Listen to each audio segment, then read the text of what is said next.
lentil dal with millet, broccoli soup, a uh, quinoa salad or millet salad. Today we're going to use millet instead of quinoa. And roasted veggies and tofu. And I'm using pumpkin seed tofu, aka pumfu. So we are going to get started. I'm just going to pull up my meal set. In my meal prep course, I basically make these meal sets where everything is planned out so that it's easy to cook all at the same time and so that everything finishes around the same time so you can package it and just store it and have it ready for the week. I also don't really like prepping food for more than 4 days at a time. I just find if you prep food like 5 days ago, by the time you eat it, it's kind of old and not super fresh. So I like to just kind of prep things for a few days at a time and then make it easy for me to prep later in the week. Or if I'm super busy, I'll just freeze stuff and thaw it out later in the week.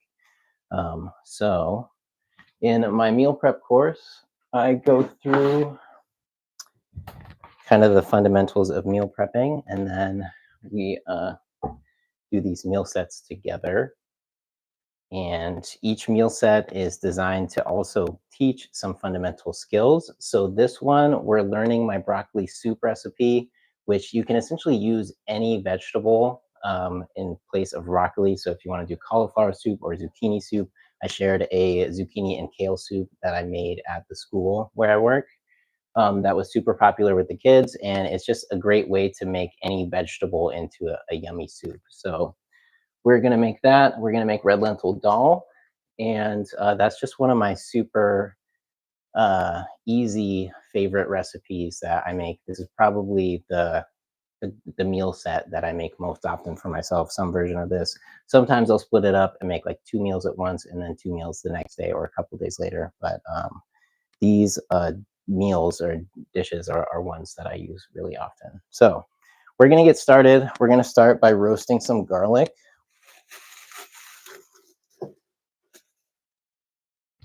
So I've got 3 bulbs of garlic. I think that's enough. I'm gonna do a 4th one. I really hope my microphone is working. All right. So we've got 4 bulbs of garlic. We're just gonna stick these on a baking sheet. These are gonna go into the oven at 375 for 50 minutes. So roast the garlic in the oven at 375 for 50 minutes.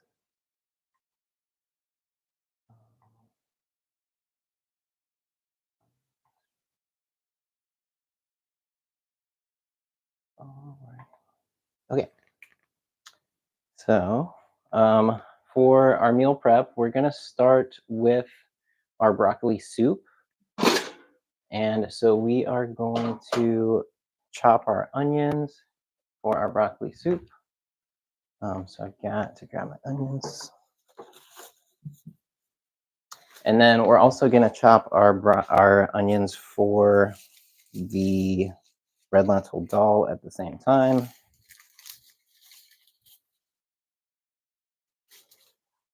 Just give them a quick rinse. And I'm going to grab my knife. All right, so chopping onions, I'm just going to show you all what I'm doing.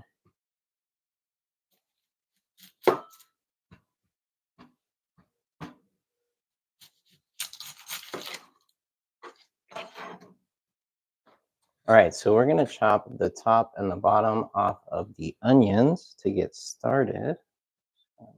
All right, so we chop the top off and the bottom off. And then we're going to chop these in half and slice them. So you want to peel off any papery layers. If the layer is damaged like that, you want to peel that too because it makes it papery. Just toss that in the compost.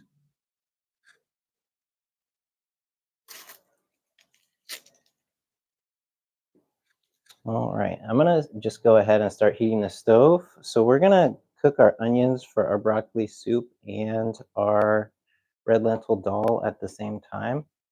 We're gonna do the red lentil dal second. So I'm gonna turn that one to low, just the lowest setting. And then we're gonna turn the broccoli soup pot, that's gonna be this one, to just a medium low as we cook the onions. All right, so got both of our onions halved, and we're removing the papery outer skin.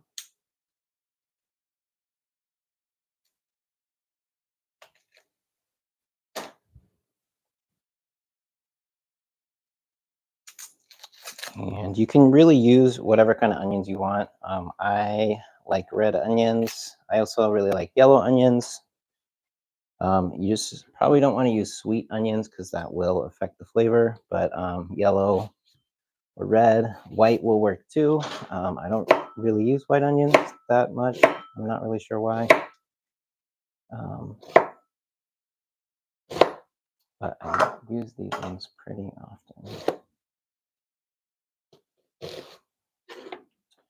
Oh,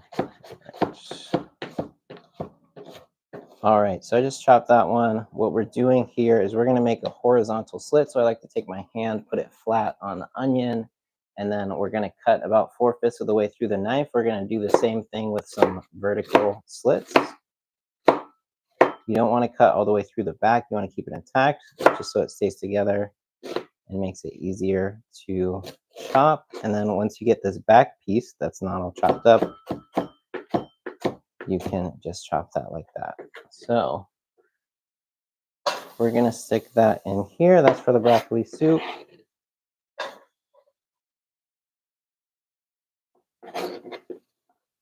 And then some in for the red lentil dal.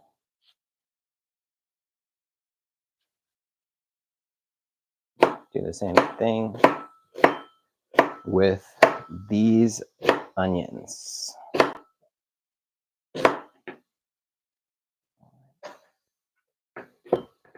The onions for the broccoli soup, you can chop those big if you want. The broccoli soup's getting blended, so you don't really have to chop stuff too small for that.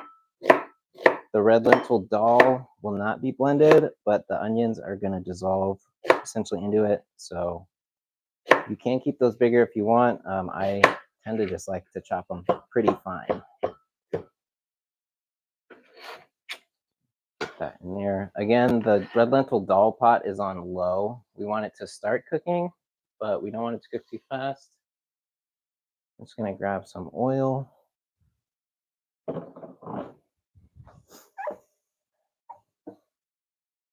So we're going to use a little bit of oil in both pots. This is just light olive oil. All right, and then we are going to soak our nuts and hemp seeds for one of our sauces, and then cashews for the broccoli soup. So I've got cashews. We're gonna do 2 cups of cashews in one of these.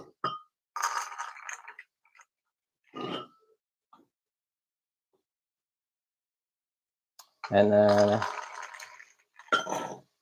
in the other one, we're gonna do another 2 cups of cashews.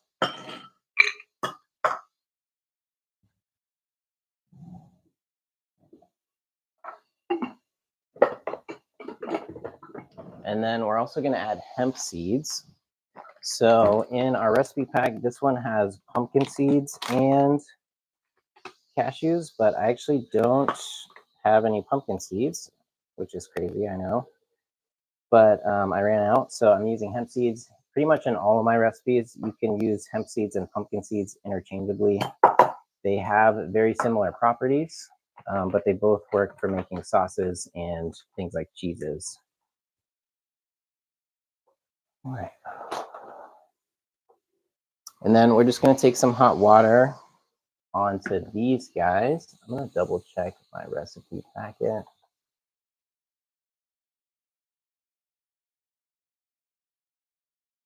All right, so for the broccoli soup, we have 1 cup of raw cashews. I'm doing too much.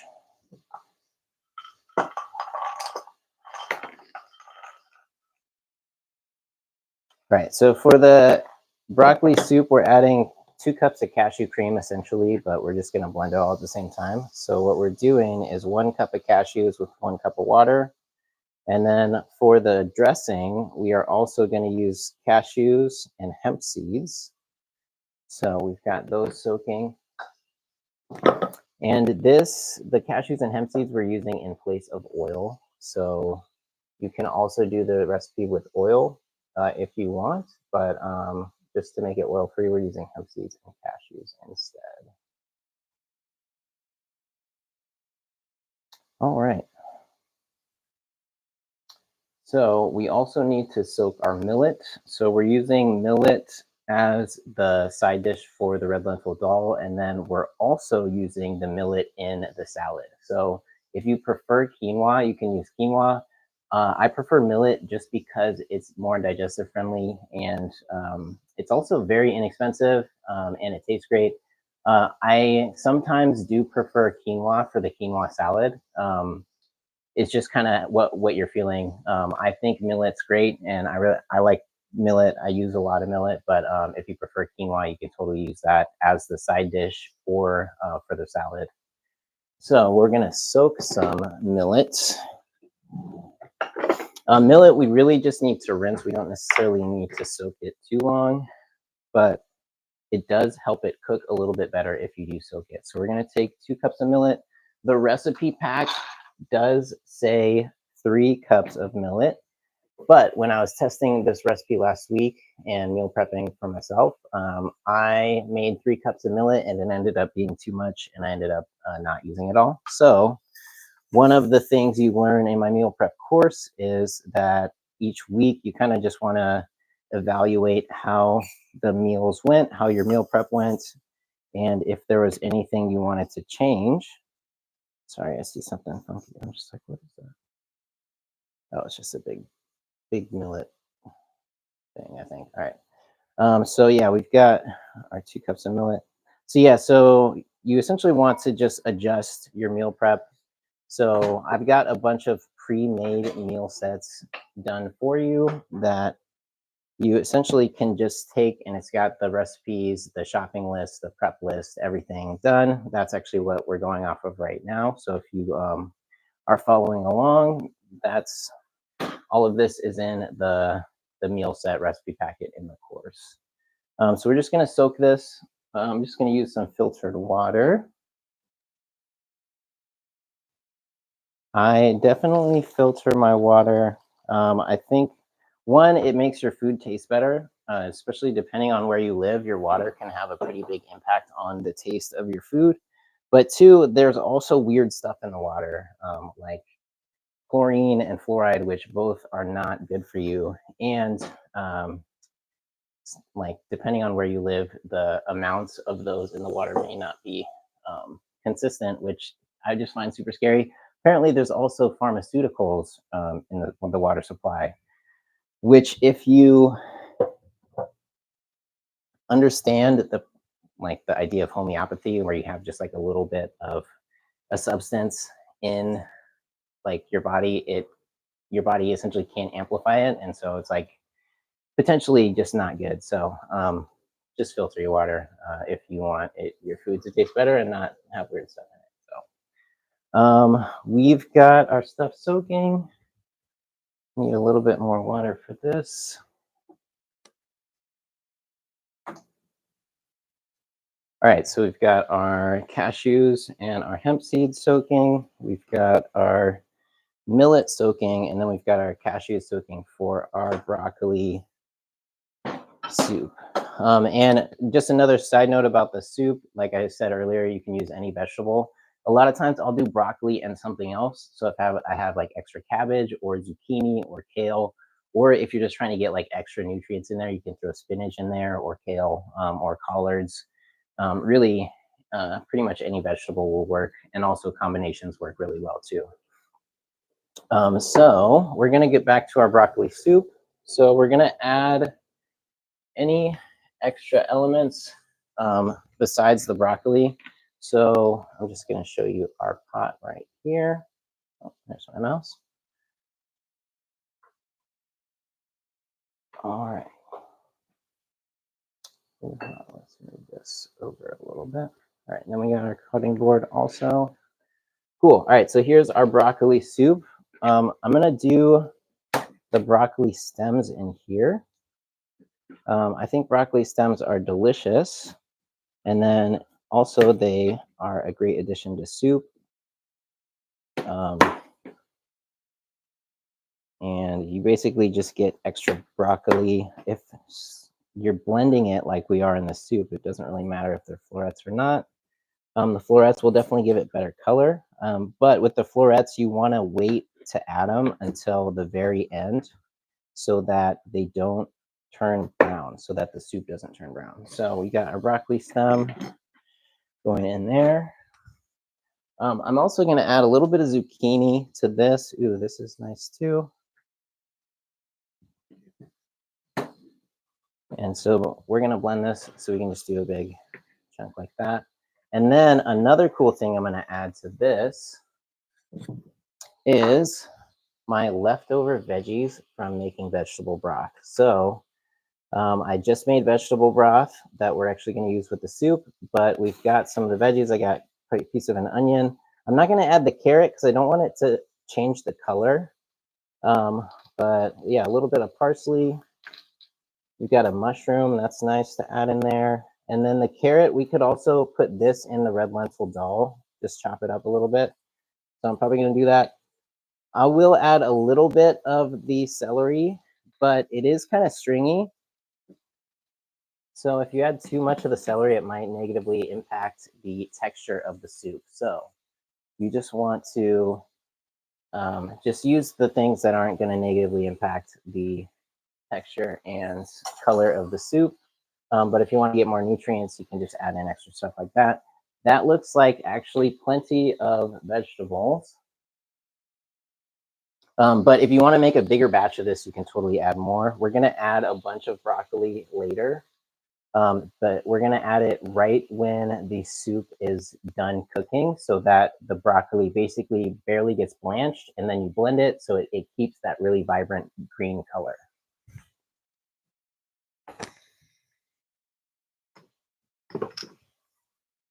All right, so I'm going to show you this real quick, but I'm going to explain it first.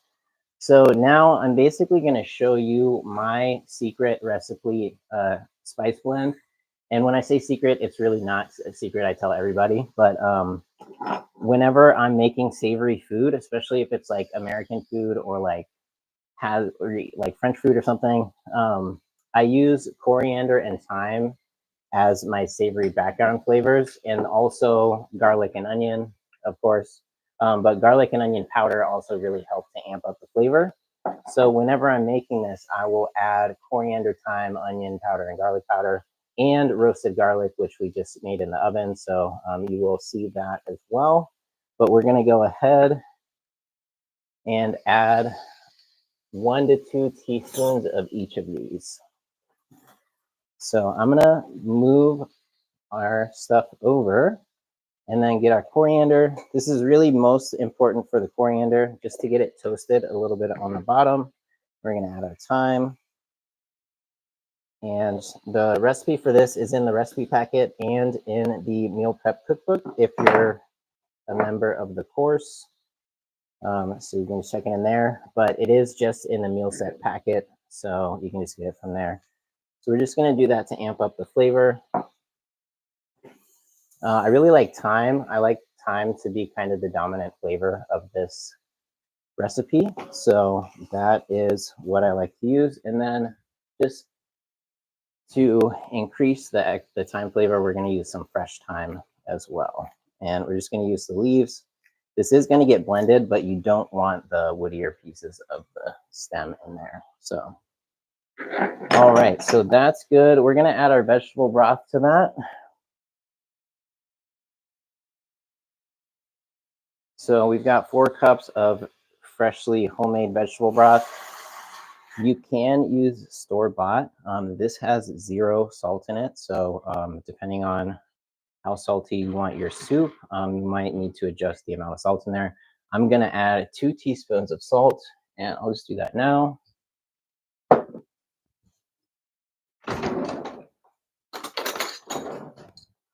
And so we're gonna put 2 teaspoons of salt in our soup. And as you see, we're gonna let this just boil a little bit to make sure all the vegetables in there get cooked. And then we're gonna drop our broccoli in there to blanch real quick, and then we're gonna blend it with our 1 cup of cashews. And so this soup, the way the recipe is written, it comes out pretty thick. And so once it's made, you can either put ice in it to cool it down really quickly, or just add some extra water or vegetable broth to thin it out. And it's basically designed this way so that you can blend it all in the blender in one batch and then add liquid to it later. And then you just need to adjust the salt. And we add a little bit of lemon juice for some acid. All right, so we've got our vegetables going. I'm gonna go ahead and get our red lentil dal going. The other thing we need to do is chop veggies and pumfu to roast for just our third meal. And then we're gonna, once everything's cooking, we're gonna just do the salad. So next we're gonna do the red lentil dal. We're gonna get that going. It takes about 5 minutes just to get everything. And then the other thing we need to do is cook the millet. So I'm actually gonna do the millet first. Going to use this strainer. I'll grab our carrots over here. All right, so we've got our millet in here. I'm actually going to cook this in the pressure cooker. I prefer millet cooked in the pressure cooker. And then actually some types of rice I actually like better in the pressure cooker as well. But we're just going to drain this, rinse it real quick, and then we're going to put it in the Instant Pot.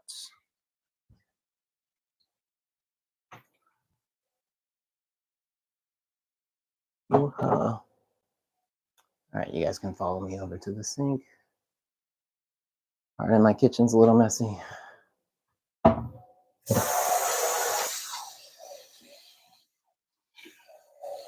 And so the millet, we're just gonna rinse. Millet is not as important to rinse as rice. So if you wanted to do this recipe with rice instead of millet, you totally can. My main note about rice is it has a lot of contaminants in it. In general, just most rice is contaminated with arsenic and or lead and sometimes cadmium and other weird stuff. So in order to reduce any potential contaminants, you essentially want to soak your rice for at least 10 minutes in some hot water and then rinse it very thoroughly.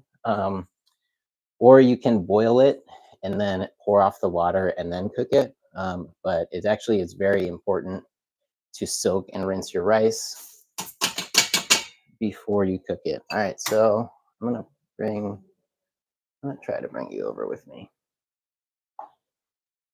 All right, so we've got our millet in here. My cord will reach all the way. And then we're gonna use my special spice blend. So the same one we talked about earlier. We've got thyme, coriander, onion powder, and garlic powder. We've got 2 cups of millet that we're cooking, so we're going to use 1 teaspoon of each of these, and then 1 teaspoon of salt as well. So it's super easy to remember, and it's just half if you're cooking 1 cup of millet or rice, but you can use this same for millet, rice, or quinoa, or fonio, or really any other type of grain. It just adds a really nice savory background flavor. So we're going to add just a teaspoon of each of these into our millet. I'm going to grab this and then y'all can see.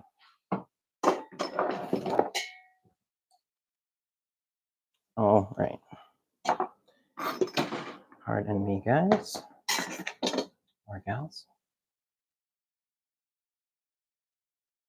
All right, so we got our millet, and then we're doing our thyme. I'm actually going to use fresh thyme. Get this going. Toot, toot, toot. All right, so there's our thyme. Do a little bit more. And then 1 teaspoon of coriander. 1 teaspoon of onion powder. Oh, that was extra. That's fine. Pretty much anything you cook, you can add extra onion powder and it won't be a bad thing. 1 teaspoon of garlic powder. We're going to go a little bit lighter on the garlic powder. Mainly just because I'm already cooking with a ton of garlic and we don't need that much extra. All right, and then we need 1 teaspoon of salt.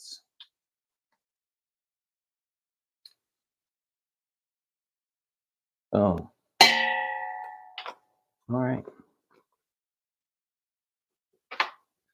So we've got our 2 cups of millet that we've soaked and rinsed. We've got our spices, and then we've got our salt in there.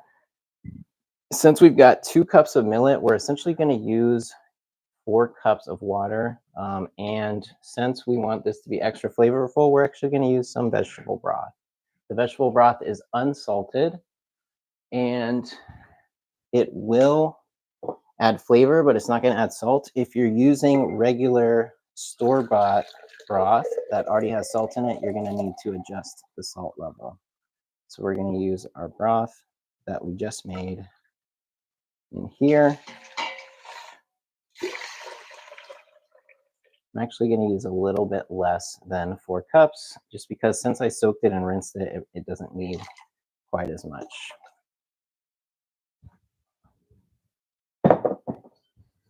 All right, and then we're just going to put this in the pressure cooker and press the rice function, which takes about 12 minutes.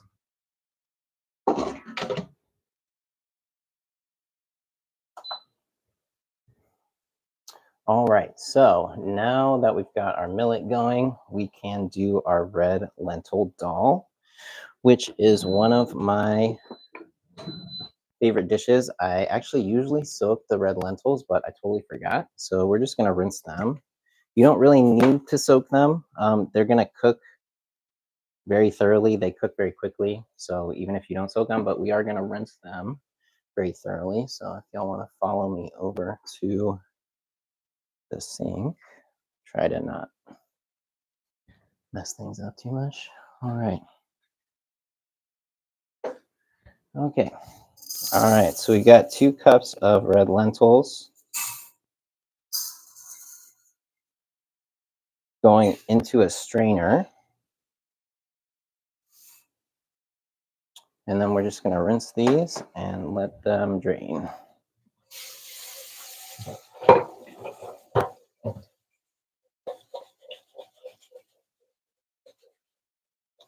Rinsing the red lentils pulls out some of the lectins, which essentially are what cause gas. So if you want to eat beans and lentils and be less gassy, it helps to soak and rinse them.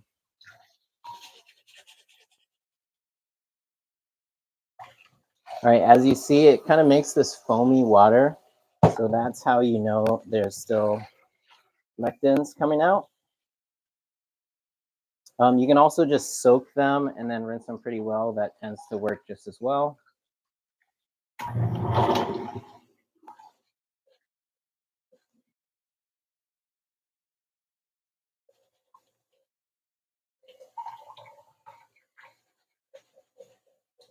All right, just about there. Okay.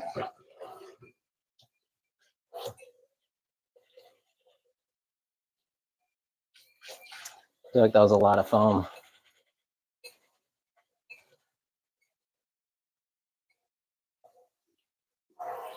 All right, so I'm just gonna stick these in here and let them drain while we do the rest of the prep for the red lentil dal. So when I make red lentil dal, I don't really do it traditionally. I mean, pretty much every time I make any type of food, I put my own little spin on it. So my spin on red lentil dal is I like to add veggies. So I usually chop up some carrots. The thing about adding veggies to red lentil dal is once it's cooked, you can't even tell they're in there. They just like blend in to the background. So I'm just going to show you real quick. I got my carrots. These are the same ones that I used from my vegetable broth. So they were left over. They're super soft. They're totally going to dissolve in there. And I am going to add another carrot and some roast from some red pepper and some jalapeno. And but you can really add whatever veggies you want in here. If you want to add zucchini, that's another great one. I'm gonna grab this for the soup pot. Okay. Oh, that was weird. All right. So we're gonna chop our peppers and then we're gonna add our spices. So I'm gonna bring you down here with me. Toss that. We're gonna move these out of the way. And so I'm gonna peel my carrots. Let's do it here. Oh, toss a little bit. I've got a little compost bin right here, so that's pretty convenient. I'll slide this guy. And then, all right. Super random note about carrots. I personally think the yellow carrots in general taste the best, and they have the best texture and they're juicy. Um, I have had some experiences that have led me to believe otherwise. Actually, used to think white carrots were not good, but then I had a really good white carrot and it changed my mind. But I'm curious, has anyone ever noticed different flavor in the carrots? And if so, do you have a favorite one? I'm just kind of curious. All right, so for our jalapeno, I actually want to make this dal spicy, so I'm gonna leave the seeds in here. If you want to cut out the seeds, I like to just like cut the sides off and then you can cut around the middle and leave out the seeds, but I'm actually gonna leave these in. I want this dal to be spicy. So I'm just gonna cut all of that. And then we've got these ones. That is already a little bit spicy. So boom, get that right in there. Okay, and then we're gonna use our red pepper, part of it for this, and then part of it for our salad. So I'm just gonna cut it, stick that off to the side. And then we're gonna chop this. One random note about chopping bell peppers is if you cut them with the skin side down, it's much easier. If you put the skin up, it puts resistance on the knife at the top and then it can kind of just like push it back against your knife. If you have a super sharp knife, it doesn't really matter. But if your knife is not really sharp and the skin's up, it can just make your knife jump and it's easier to cut yourself. So it's best to just cut them with the skin side down. Also, little safety note, you can use the claw technique, which is make an okay sign, stick your other 3 fingers, put them all next to your finger, and then you want to keep your blade rested against your first knuckle. Your fingers always tucked under your first knuckle so that the blade never goes over your fingers and your fingers never get chopped. So you can do that. I have kind of a slightly modified version of that I use. And I pretty much never cut myself with a knife. If I do cut myself, it's usually with like a peeler or a grater or something. Um, but maybe that's just me. All right, so we've got our veggies in there. Okay, I think that's all we need. So I'm gonna move this. I'm gonna stick our camera friend over here. All right, hopefully that will refocus in a second. Come on, guys. All right, so we're gonna add our spices. Let's see. There we go. All right, so here for our spices, we're basically using regular curry spices. So I've got cumin. We're gonna do about 2.5 teaspoons of cumin. And again, I like to get that right on the bottom of the pan so it can toast. We're also gonna use some mustard seeds. Forgot to put the top on the pressure cooker. All right, we're gonna use little mustard seeds, about a half teaspoon. Once you get these in here, we're gonna add a little bit of oil. Now you can use coconut oil or olive oil for this. I've got light olive oil right here, so I'm gonna be lazy and use this. You would normally use coconut oil. All right. So we got our cumin, we got our mustard seeds. We're doing fennel. So about half a teaspoon to a teaspoon of fennel.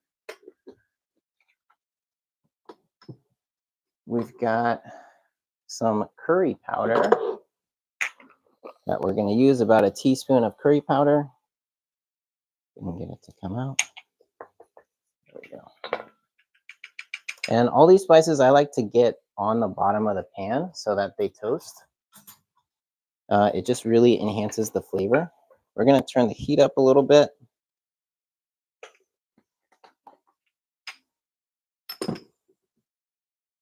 I'm going to add some garam masala, about a teaspoon of this as well. Sorry about the hand blocking the camera. All right, and then a little bit of turmeric.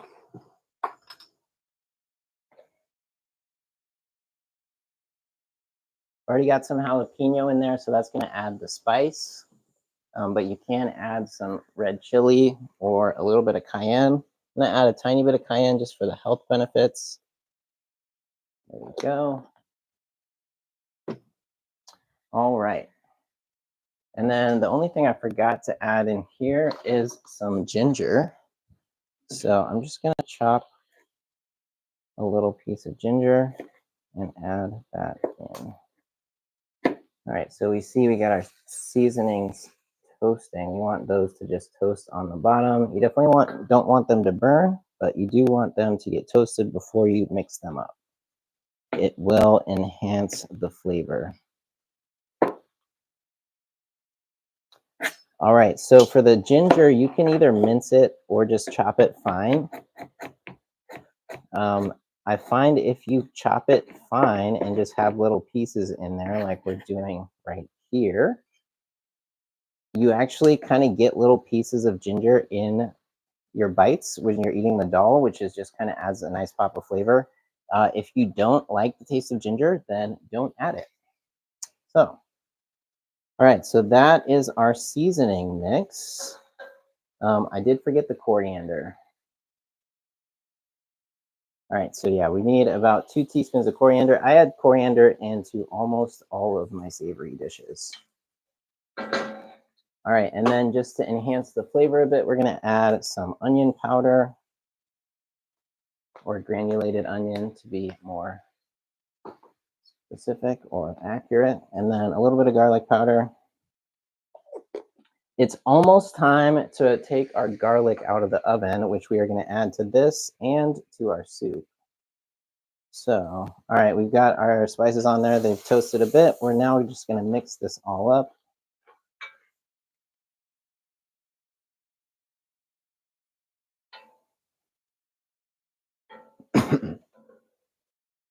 Jalapeno is spicy. Wow. All right, this is looking great. We're just going to let this cook for another minute. And again, if you want to add any vegetables in here, you can. Really, whatever vegetables you like. I've just got a couple carrots in here. And then sometimes I add zucchini, but I think I'm going to roast that instead. And I'll probably just eat it with it later anyway. So, all right, we've got this. I'm going to add our tomato sauce. You can also add diced tomatoes or fresh tomatoes that you chopped. Really up to you. Oh man, that is intense. All right, I'm just gonna get a little water. Get the rest of this tomato sauce. The tomato sauce will add a nice orange color to the dal. So if you forget to add the tomato sauce, your dal will be quite a bit different in color. All right. So we got our veggies in here. We got our tomato sauce. Next, we're going to add our red lentils that we rinsed. Going to mix all of these up. We're going to add our salt as well at this point. So we're going to add 2 teaspoons of salt.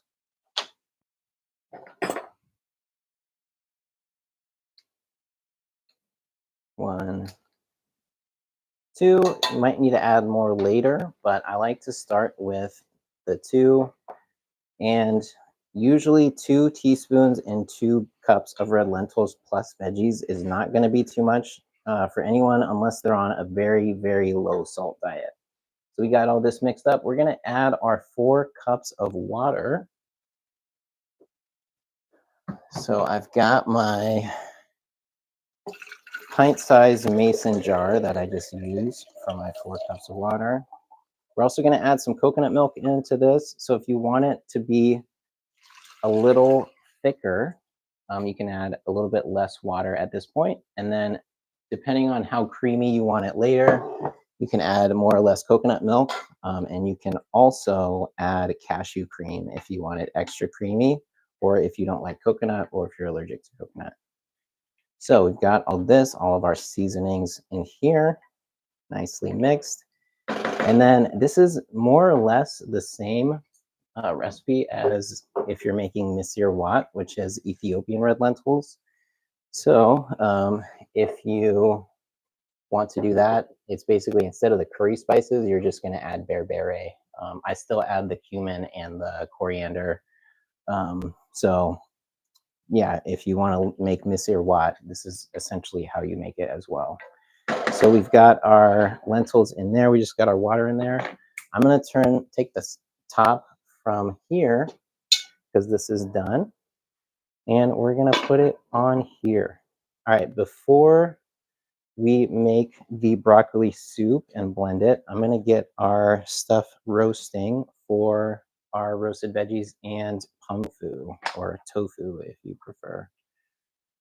So what we're going to do is we're going to chop these veggies. We're going to toss them in a bowl with our same seasoning mix.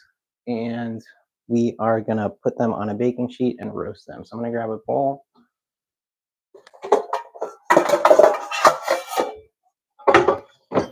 And I've got my veggies already washed and laid out. We do need to peel the sweet potato and the carrots.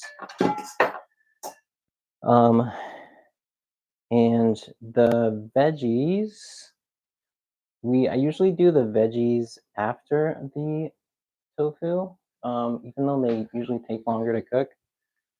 But we're gonna do them first this time. One thing I have noticed that is if you roast the veggies and the pumfu in the oven at the same time, sometimes the pumfu steams a little bit, which is not as ideal for the texture. But just a random little fun note. All right, so we're gonna do our veggies. So I've got cauliflower and broccoli, sweet potato, and regular potato. So got our soup is just chilling. I turned that down to low. And then so we're gonna do our veggies now. And it's really, so when you're roasting veggies, you really just want to think about how many vegetables are you going to eat this week.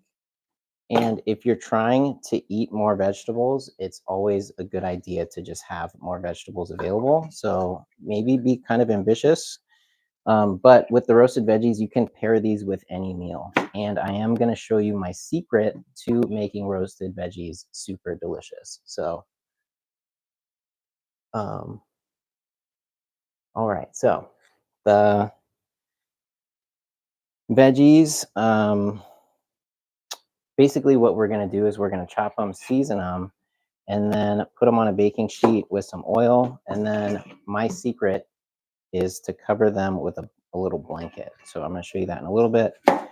and that really allows them to steam before they roast and just makes the texture really awesome. So, all right, so we're chopping these. Just move this back a little bit.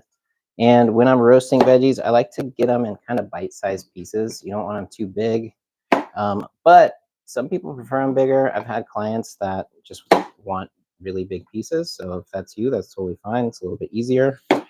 And then for the potatoes, I'm not peeling these, but if there's any funky pieces, we're gonna cut those off. So I'm just gonna cut our potatoes. We're gonna cut them into kind of bite-sized pieces, just like the cauliflower, about this big, and just toss them in the bowl. Looks like we've got about 3 minutes on our garlic till it's ready. It's probably ready now, but we'll be taking that out of the oven as we're putting this in the oven. All right, so we're gonna cut off any funky pieces from the potato. So yeah, I'm just noticing the chat. So yeah, what's up, Brianna? So yeah, the garlic is still roasting in the oven. It roasts for 50 minutes, and then we use that to flavor the soup and the dal and the dressing that we're gonna make. So, oops, there goes your potato. It's probably fine.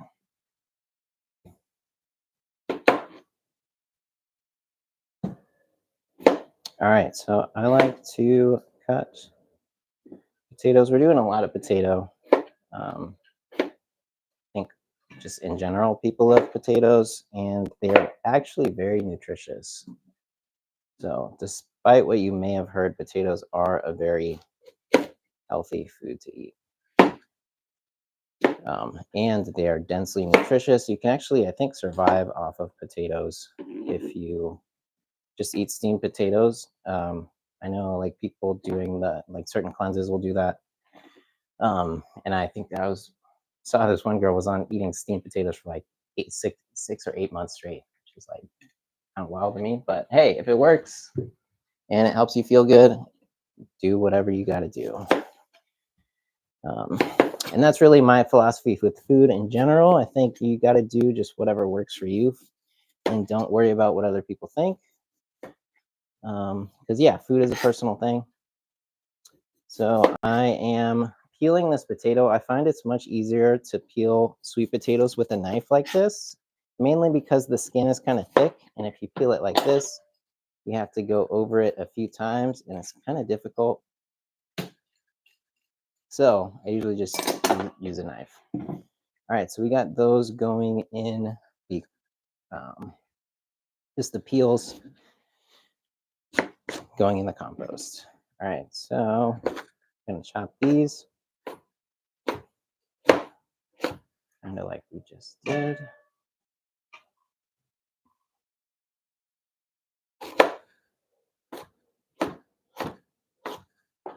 So again, we want little bite-sized pieces for the potatoes.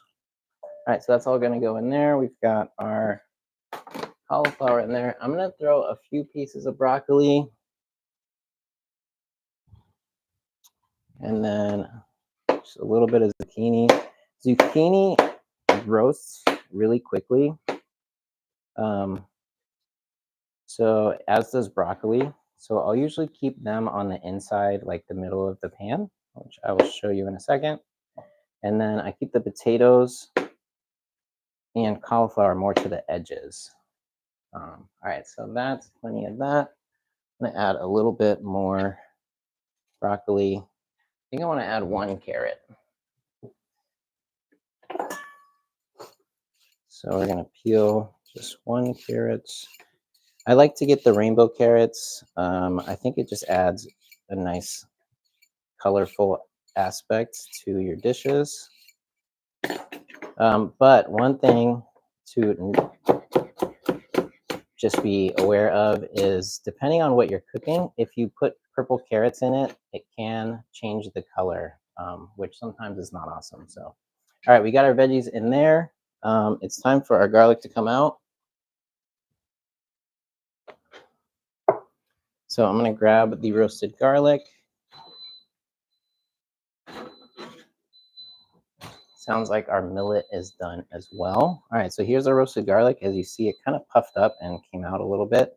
These were roasted at 375 degrees for 50 minutes. So we're just gonna let these cool for a second.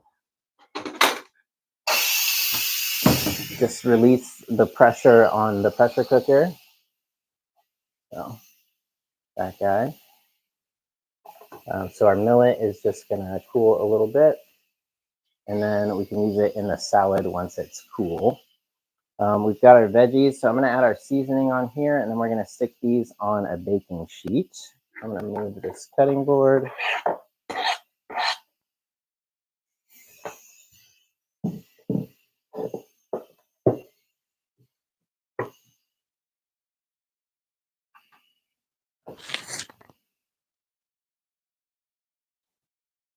All right, our lentils are bubbling away, so I'm just gonna mix them and just put the top back on. I'm gonna turn the heat down just slightly so that they simmer, and we've got our broccoli soup ready for the broccoli, which we are gonna do in a second. I'm gonna get to the veggies first. So grab a baking sheet. I like to grab the largest baking sheet available.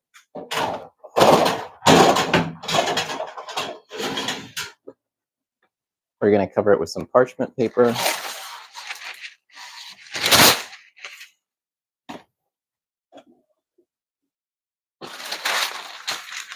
All right, and this is where we will stick our veggies. All right, so we've got our bowl right here. We're going to add our seasonings, and just like our millet, we're going to do the same seasoning mix. We're going to do onion powder. Now, with the onion powder is what you want to use most of. The onion powder just adds a really nice flavor. And when you're roasting veggies or frying anything, if you add onion powder, with the flavor tends to taste like onion rings, and it's just like a really nice flavor to add. So I usually add more onion powder than just about anything. We're going to add 1 teaspoon of garlic powder. Toss that. I like to toss it as I add it so that stuff doesn't clump up as much, because it can get a little clumpy. And so we got coriander. You can add quite a bit of coriander as well, just like the onion powder. I'm gonna toss those, and then we're gonna add our thyme. So 1 teaspoon of thyme. You can also do some fresh thyme if you like. So we're just gonna do a few leaves. You can also just put the full sprigs on there if you want. Then you could also do like rosemary or oregano if you like. I really prefer this mix, so I'm just gonna do this.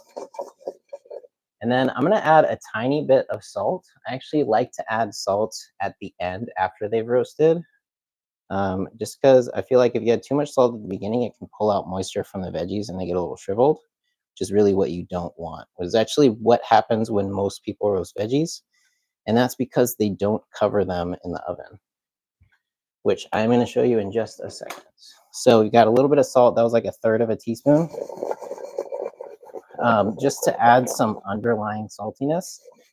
And then once these are done roasting, we're going to add more salt. All right, there we go. Okay, so we've got our seasonings in here. Next, we're going to add a little bit of oil. You can use oil spray if you like. I have a really nice oil sprayer, but it ran out of oil and I haven't refilled it. So I'm just going to pour it on there. And we're just going to toss it like this. Oops.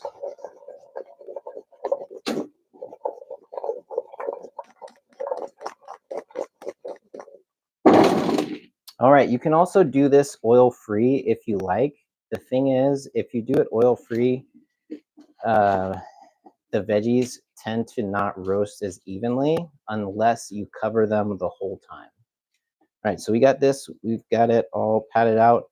My secret for making sure everything cooks properly is when you're roasting things that are hard, like potatoes and cauliflower, you want to make sure that they're touching the bottom.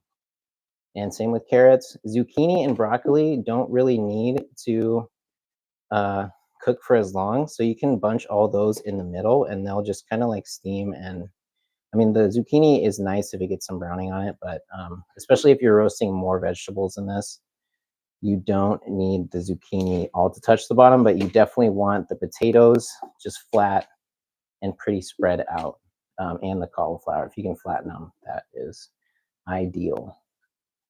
And then, so now that these are all seasoned and are gonna be super yummy, we wanna get the texture to be perfect.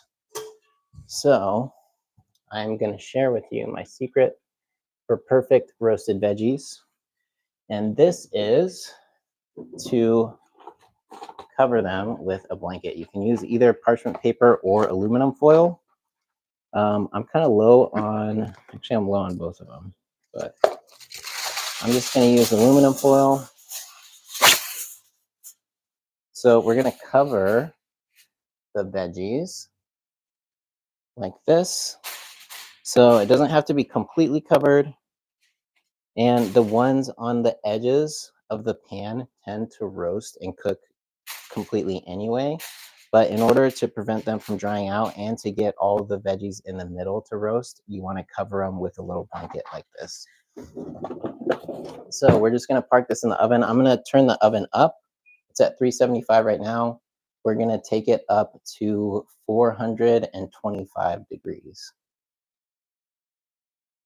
All right, and then we're just going to park this in the oven. We're going to put it on the bottom rack.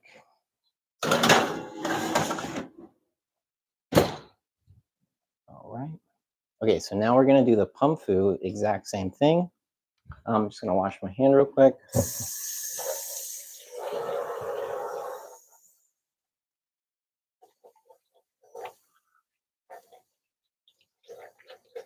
And we're just going to rinse our bowl that we used for the veggies.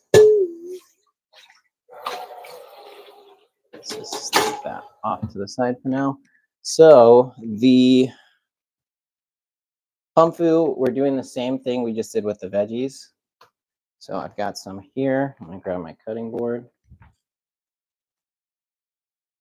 So this is pumfu. It's pumpkin seed tofu. You can do this exact same thing with regular soy tofu. You'll want to use extra firm tofu if you're doing this. So we're going to slice these into cubes. I'm actually going to do mini cubes. Oh, that was wet. It is tofu. All right.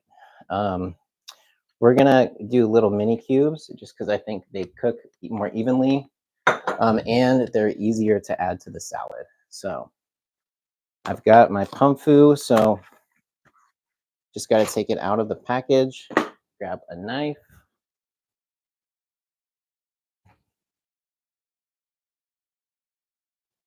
And you're just going to cut the sides off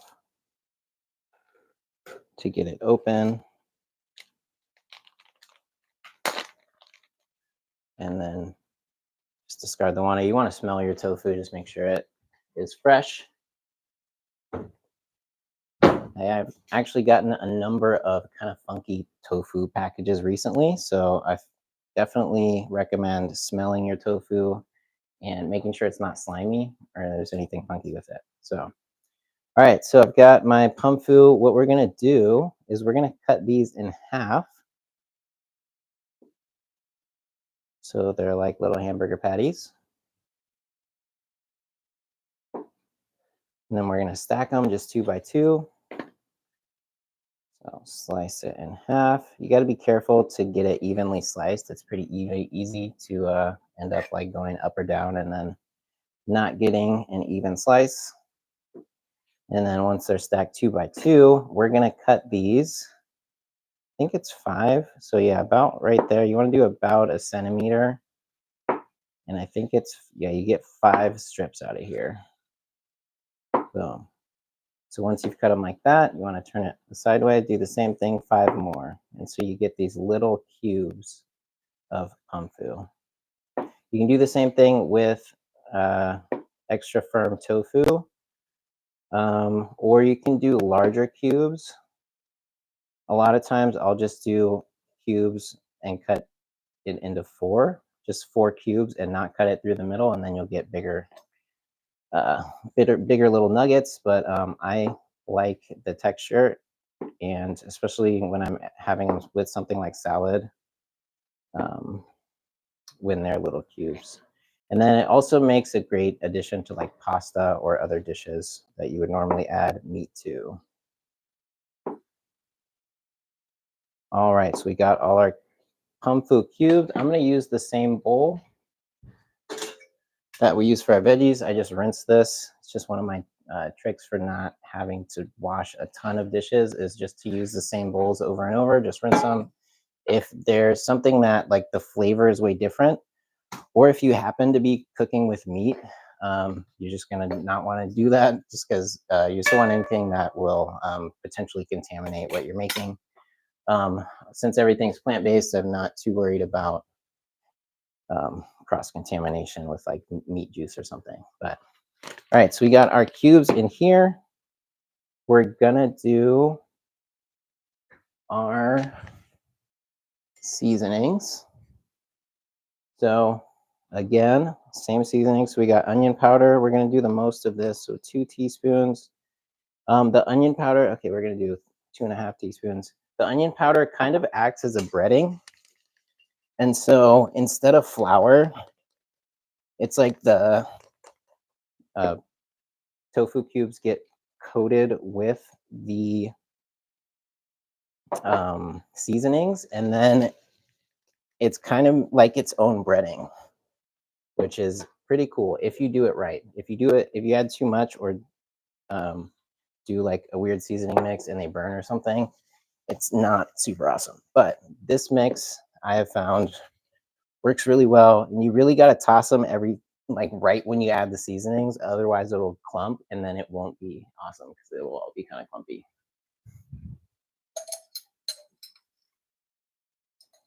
All right, so we're gonna add some thyme, and then you can also add other seasoning mixes. So if you wanted to add like berbere or curry powder or like taco seasoning, that's all an option too. All right, so we got these. I'm gonna add some oil. Oh, that's kind of a lot. So pumpkin seed tofu already has a good amount of fat in it, so technically you don't need oil. You can totally make this oil free, but I find it's better with oil. So add a little bit. Then we're gonna add, did I add salt already? I don't think I did. I guess I could taste it. Oh, totally bit my lip. Oh, it's actually good. It's good raw. Okay. Yeah, there's no salt in there. All right. So we're gonna add 1 teaspoon of salt. We're gonna add about half of it and then toss. Add the rest.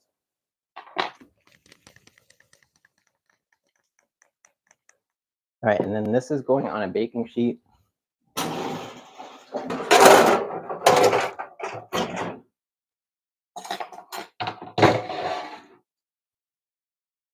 Yeah, I just bit my lip again. All right, so we're gonna add our parchment paper on our baking sheet. Grab our pumfu and dump that on there. All right. And then we're gonna spread everything out.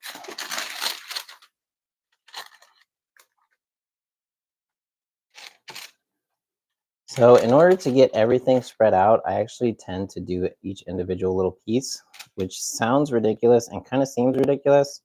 But after doing this a number of times, I found it's the best and most efficient way. If you want to just like shake it out and like spread them out, and you don't mind if they're touching each other, that is quicker. But if you want them to get all kind of crispy and individually cooked, kind of have to spread them out. But yeah, it's kind of up to you. If they don't get all spread out, they just don't get as crispy, and so the texture is a little bit different. Not necessarily worse or not as good, but it's just kind of up to you. Just like them spread out. I probably should have used a bigger pan, but I didn't. I probably should have switched pans and used this pan for the veggies and the other pan for the for this, but I didn't do that. So, all right. So it looks like these are not. It's like we don't have enough space. So I'm just gonna kind of spread these ones out as best we can. They just might be a little bit clumped together. The main thing is you just want them all in one layer. You want at least part of it touching the bottom so that it can get browned. Um, but ideally, you have them spread out a little bit more. Yeah, I totally should have used the other pan, but that's okay. Gotta go with things as they are. All right, so we're gonna get this in the oven.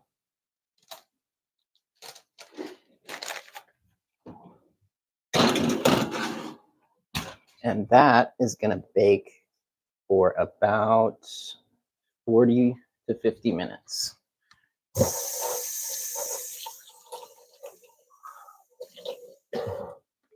Really just depends on how you want your veggies and pampu. All right, so that's our third meal. So we already got 2 meals basically done.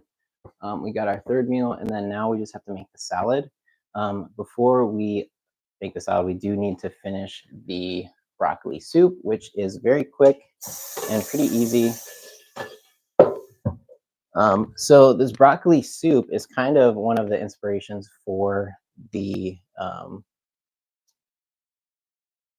the broccoli soup is kind of sorry. Just read a comment. Garlic we roasted at 375 degrees for 50 minutes, which we're actually going to cut now. And it's one of my other cool secrets that I get to show y'all. Just going to rinse this bowl. So yeah, like I was saying, the broccoli soup is actually one of the inspirations for me meal prepping at home. I've done like prepared meals and meal prep professionally for people, kind of off and on since 2018. But I've only been meal prepping for myself for a number of months, and it's actually a funny story because when I was cooking one day, I was making pasta, and I was just standing around, like I was making a very simple sauce, and boiling the pasta, and like the water's boiling or coming to a boil, and I'm just like, wow, I'm just standing here. So I was like, oh, I could just make another dish, and I was like, oh, what could I make quickly that I have supplies for? And so had broccoli and onion and vegetable broth and cashews. So I was like, oh, I'll make a broccoli soup, and made it in the same amount, basically same time that I was making the pasta, and then I finished the pasta, and then it took me an extra 10 minutes to get totally done with the soup. So I basically made 2 meals in the same time that it would take one meal, plus 10 minutes. So I was like, yeah, so pretty much every time I cook dinner, I want to be making at least 2 meals. So I've kind of designed different meal sets where things are complementary like this. We've got the soup, we've got the red lentil dal, we've got the veggies roasting in the oven, and then we're making the salad. Um, and so yeah, everything just kind of cooks all together, and then takes about 2 hours to get everything done. So I'm going to get on to the soup. So we got our broccoli soup right here. There's no broccoli in there. It's on simmer. I'm going to turn the heat up just back to just where it's turned up to low. And then we've got our broccoli, and I've got our garlic here. So I'm going to show you that too. But we've got our broccoli. I'm just going to cut a little bit more of this off. And then a little note about broccoli, it tends to be pretty, uh, it can be, I guess, buggy. So sometimes there's aphids in broccoli. So when you're buying your broccoli, you just want to check it really quickly and pretty closely, just so that there's not any aphids. Because like sometimes there'll just be aphids all the way throughout it, and it's just like so gross. You don't want to eat it. So just when you're shopping for broccoli, make sure you check it, and just even if it's in a bag, just look. And if you see even a few aphids, just try to get another head of broccoli that has less aphids. It tends to be worse in the summer than in the winter, but you always just want to check. So we've got our broccoli florets here. We're just going to stick these in here. That's kind of a lot of stem to use just because it kind of needs to cook more. I probably should have put that in there earlier. So I'm gonna take that out. Not really a big deal, but can affect. Oh, there's thyme on there now. I'm just like, what is that? It's from the soup. Okay. All right. So our broccoli florets, we're gonna use 2 to 3 cups of broccoli florets. It's kind of up to you. If you want to add more, you can. I also forgot to add parsley, but it's actually a good thing because if you add parsley now, it stays green. So we're gonna add our parsley. I don't think I need all of this. And then with parsley, the one thing you just want to avoid getting too much of the stem because the stem will add bitterness and the leaves add the flavor. So I'm just gonna use about that much. I'm gonna save some for our salad. Actually got more parsley in the fridge, but that's totally fine. All right, so we got our broccoli in here. While our broccoli's in here, you really want to just stick all the florets to make sure that they get into the water so that they turn nice and deep green because we're going to blend all of this. And if you want to just stick a top on the pot real quick, it's got our red lentil dal, so it might get a little steam in there, but it's probably fine. All right, so garlic, what we're gonna do, we got our garlic that we roasted at 375 for 1 hour, put it on the cutting board. I rinsed it in just a little bit of water just so that the skin doesn't flake. Put it on your cutting board sideways. Use your knife, don't press too hard, just use the weight of the knife to do the cutting, and you can slice all the way through it. And this one is actually a very rare clove of garlic that has a bunch of fucking mold in it. Oh, pardon my French, sorry, guys. But yeah, so this has mold, so you don't want to use this. This is really bad. I haven't seen one of these in a long time. So if you get a clove like this that's moldy, you want to throw it away. So we're gonna take it straight in the compost. I'm gonna rinse my knife and cutting board.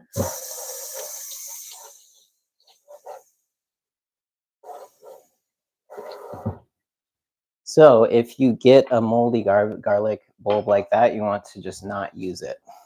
So we're just gonna rinse everything. It's funny, I think that's the first time that's ever happened when I've been showing people. I show this recipe or this technique, come on, camera, in my cooking classes pretty often. Not sure why it's so blurry. All right. Okay, so I do this technique in my cooking classes pretty often. And so I'll roast a whole bowl of garlic like this. And we're just gonna rinse this. And then, like I was showing you before, you put it down, slice it, use the weight of the knife to cut it. And then you get this whole bowl of garlic and it looks beautiful just like that. And you just squeeze it and all of it comes right out. So we're gonna use this in both of our recipes. So we're gonna put some in our red lentil dal, like that. And we do need some for our dressing that we're gonna make later. But thankfully, I roasted an extra bulb. All right, so I'm gonna slice this other bulb. And then we'll do some in the dal. There we go. And you can also just put it on your cutting board and use your knife to squeeze out the garlic if you prefer, like that. And we're going to use some in our broccoli soup as well.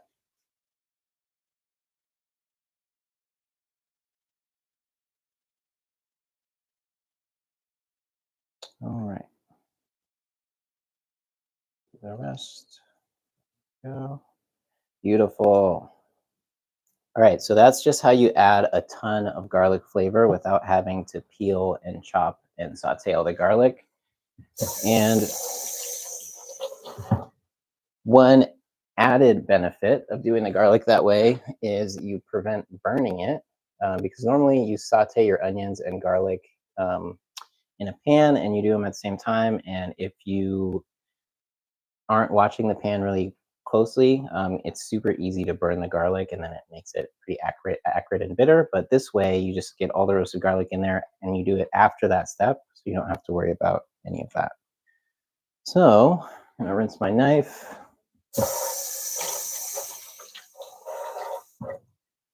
So we're gonna blend our soup now, and then um, after that, we just need to make the sauce, our dressing for our salad, and that's also what we're gonna use for our roasted veggies.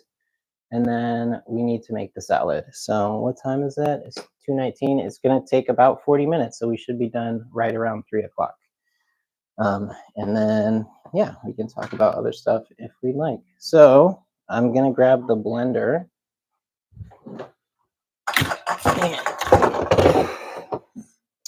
I have a Vitamix, which is my favorite blender, just because it works really well.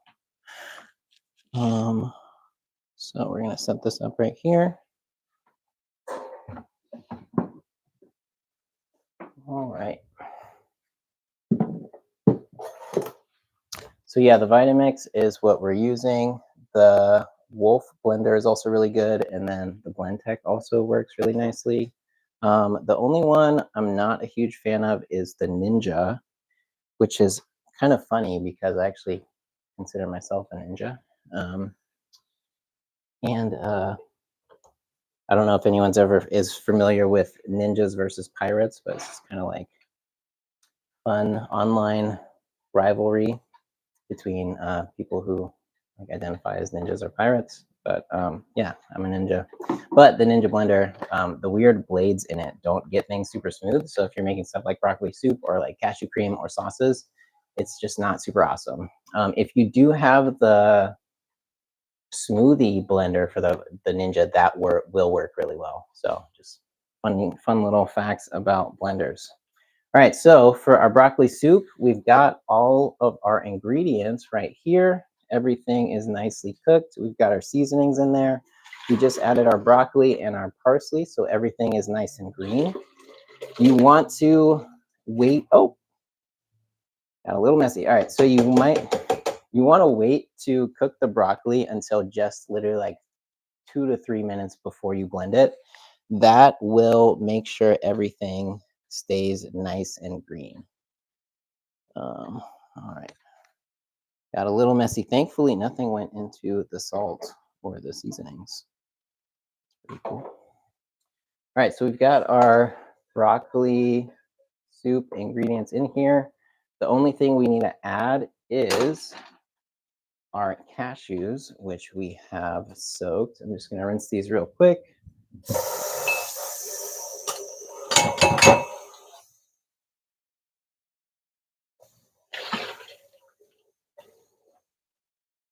And this is 1 cup of cashews. All right, stepped out of the frame. All right, so yeah, this is 1 cup of cashews. You just want to soak them and rinse them. With cashews, if you soak them for at least a few hours, it'll help pull out the tannins and the phytic acid in cashews, which can cause inflammation and essentially make it harder for you to digest the nutrients in the cashews. So it's better to soak them and rinse them than if you just use them without soaking them or rinsing them. And then, yeah, if you don't have time to soak them for a few hours, you can boil them on the stove for like 15 minutes, and that'll also pull out the phytic acid as well. So we've got our soup. You can see that we actually don't have that much liquid in here. So while we were waiting for everything, the vegetable broth kind of evaporated. And again, this is unsalted veg broth. This is one that I made myself. So we're going to add some more of this. The only other ingredient we need to add to this is just a little bit of lemon juice, and then lemon zest is also nice. So we're going to add a little lemon zest. I've got this serrated zesting peeler. So these serrated peelers, I used to think were just terrible because I just didn't know that they were for zesting stuff. So like I was trying to peel veggies with it, and I'm just like, I hate these.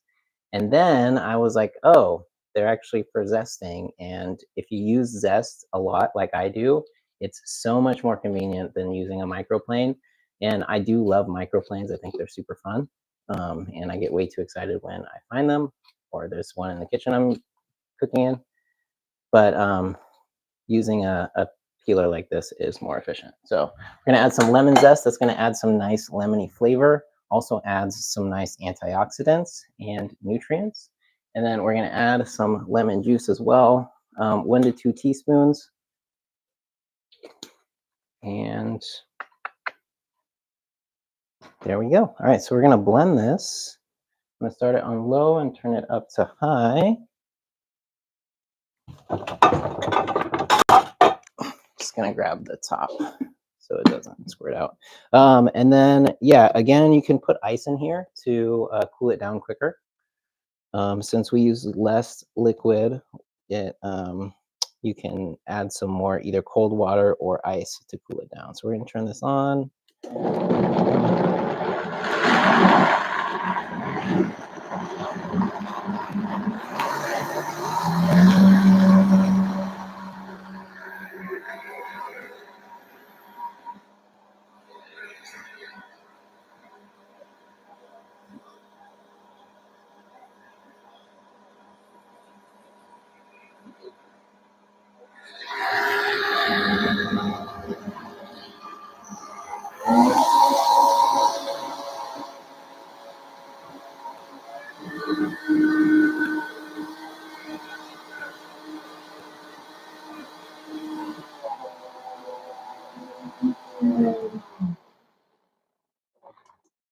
All right, pardon the noise.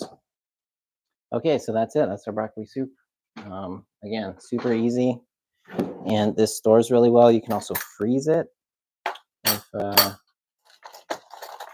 you don't think you're going to eat it all in 3 or 4 days. Oh my God, that's so good. I didn't have to do anything. It's like perfect. And actually, it's the consistency is pretty nice. I don't think it needs any additional water. So, man, that is so good. Oh my God, I know I make this all the time, but I just people don't understand. This is so freaking good. Oh my God. So yeah, if you like broccoli soup or creamy soups, you really can do this with any vegetable. I'm really just like, I love this soup and I make it for people all the time and they love it. Even kids love it. So yeah, broccoli soup, you can make really any type of vegetable, but broccoli is probably my favorite. All right, so our red lentil dal is also done. So yeah, like I was saying, our meal set, everything's kind of designed to get done in stages. And so this we can cool. So I'm gonna pour this into another container, just our meal prep container. Um, and actually another easy way to cool this is if you take a pot and put it in the freezer and then pour it into the frozen pan, it actually cools it down.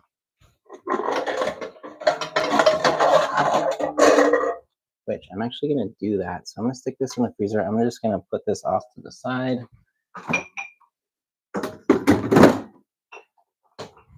And then pour it into there in a little bit.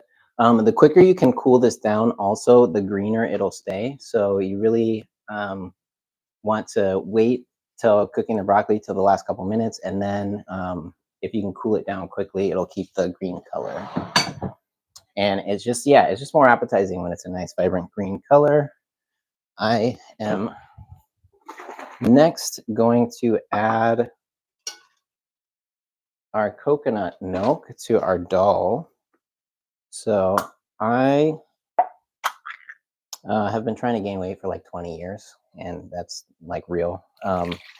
So I'm going to add a whole can of coconut milk, and it has a good amount of calories. If you're trying to not gain weight, or you're trying to lose weight or something, you can use light coconut milk or just less of it. And or if you use something like cashew cream or like hemp cream, it still adds the creaminess, but is not probably just not as much fat. And yeah, let me show y'all this. Maybe put this on the blender. Look at that. All right. So we're gonna mix this. The tomato sauce made it pretty orange, and then there's a little turmeric on there as well. And then we've also got these veggies. So I like adding the carrot and um, the peppers. If you want to add broccoli or whatever other veggies in here, you can. If you cook it on the stove like this and you add broccoli or cauliflower, it will stay as broccoli or cauliflower. If you cook this in a pressure cooker, it'll all just kind of dissolve and then it'll just be like a dull kind of porridge. And then, which is also nice, you know, it's not better in one way or the other. But if you want to like hide some veggies in here, a good way is to cook it in a pressure cooker and then they all just kind of dissolve. So I'm going to taste this. I'm going to turn off the stove. So this is exactly what we're looking for. And this is done. So this can just cool and then we're going to package it as well. Mm. Oh my God. Okay, it's a little bit spicy from the jalapenos, but it's always the spiciest right when you make it. After it sits in the fridge for a day, the spice kind of cools down. But yeah, and I actually like spice, so it's good. But if you want it less spicy, don't add the seeds. Mm. Mm. Oh my God, it's I'm seriously, I make this all the time and I know it's so good, but it's still I'm just like I don't even need to adjust it. I don't need to add, you know, extra seasoning or salt. I guess it could use a tiny bit of like lime juice or lemon juice if you want to add a little bit of acid, but man, that is so good and it's ready and the spice is so nice. Oh man, not to toot my own horn, but man, that is delicious. Okay, so now you understand why I meal prep because when I have this delicious food in my fridge, you know, I can be out working, you know, like this last week, I think I worked like 70 hours, but I had all this in my fridge and it's just like one less thing to worry about. And it really just like supports you throughout the week. Like it's just like, this is so nutritious and so delicious. It's like, one is what I want to eat, but two, it just like gives me the best energy and helps me feel super good. So I really highly recommend coming up with your own meal set like this or just choosing mine and then you can adjust things as you like. But this is like what I do probably two 2 months or 2 weeks out of the month. So like pretty much every other week I'm making the same meal set. Sometimes I'll make it multiple weeks in a row, and there's been even times when I've you know, made the red lentil dal like twice in the same week because it was so good. And then with the dal also, it makes a great pasta. So a lot of times what I'll do is I'll have red lentil dal and millet for the first 2 nights of the week. And then the next night I've eaten all my millet, I'll just make some pasta and then just toss it with that. One note about the pasta, for some reason, I don't really like it with spaghetti or linguine or like fettuccine, like just the noodles. But if you have just like rigatoni or fusilli, any like of those smaller like short pastas, it's just like super good. Or like mac and cheese or macaroni. So yeah, just fun little side note about that. All right, we've got our veggies and humfu roasting. I think our veggies are getting nice and toasted. All right, so now we just need to make the dressing, so we can do that now. And this is just another one of my kind of secrets for meal prepping. I'll just make a super flavorful, delicious sauce, and that way I can either eat it with roasted veggies or tofu or pumfu, or if I want to make a salad or just like a crudité platter and I'm just chopping up veggies, it's like it just essentially makes me eat a lot more vegetables when I have a super delicious dressing or sauce to go with it. So we're gonna make that now. I'm gonna pour this. This has cooled down a tiny bit, but yeah, probably better if you freeze it for longer. But this is just a trick for cooling down your soups and liquid dishes quicker. If you freeze a metal pot, and you can just pour the soup into there and that'll help it cool down quicker. And then I'm just going to stick this on the table so it can finish cooling. All right, so we've got the soup done, we've got the dal done. I'm going to stick the dal on the table as well just to get it out of the way. And then with the dal,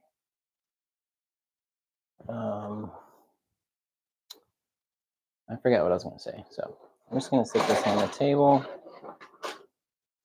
and then we're gonna make the salad.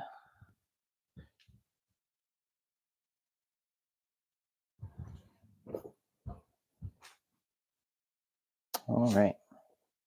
Okay, so I've got my cutting board. We're gonna make the dressing first. I'm just gonna leave my blender here. I'm gonna rinse this out.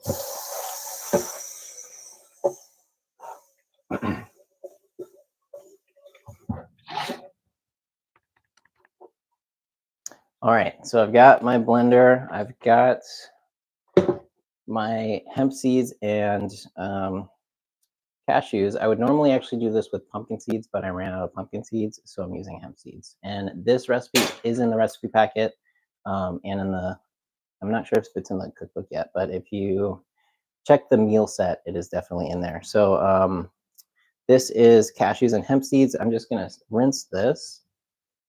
You can follow me over to the sink.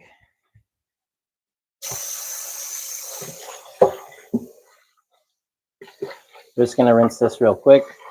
And again, this is just a recipe that I developed essentially as a replacement for a dressing with oil. So I have a number of dressing recipes that use either hemp seeds or pumpkin seeds as the base. And then it's essentially an aioli or like an aioli base. So you just add, like I usually do roasted garlic and then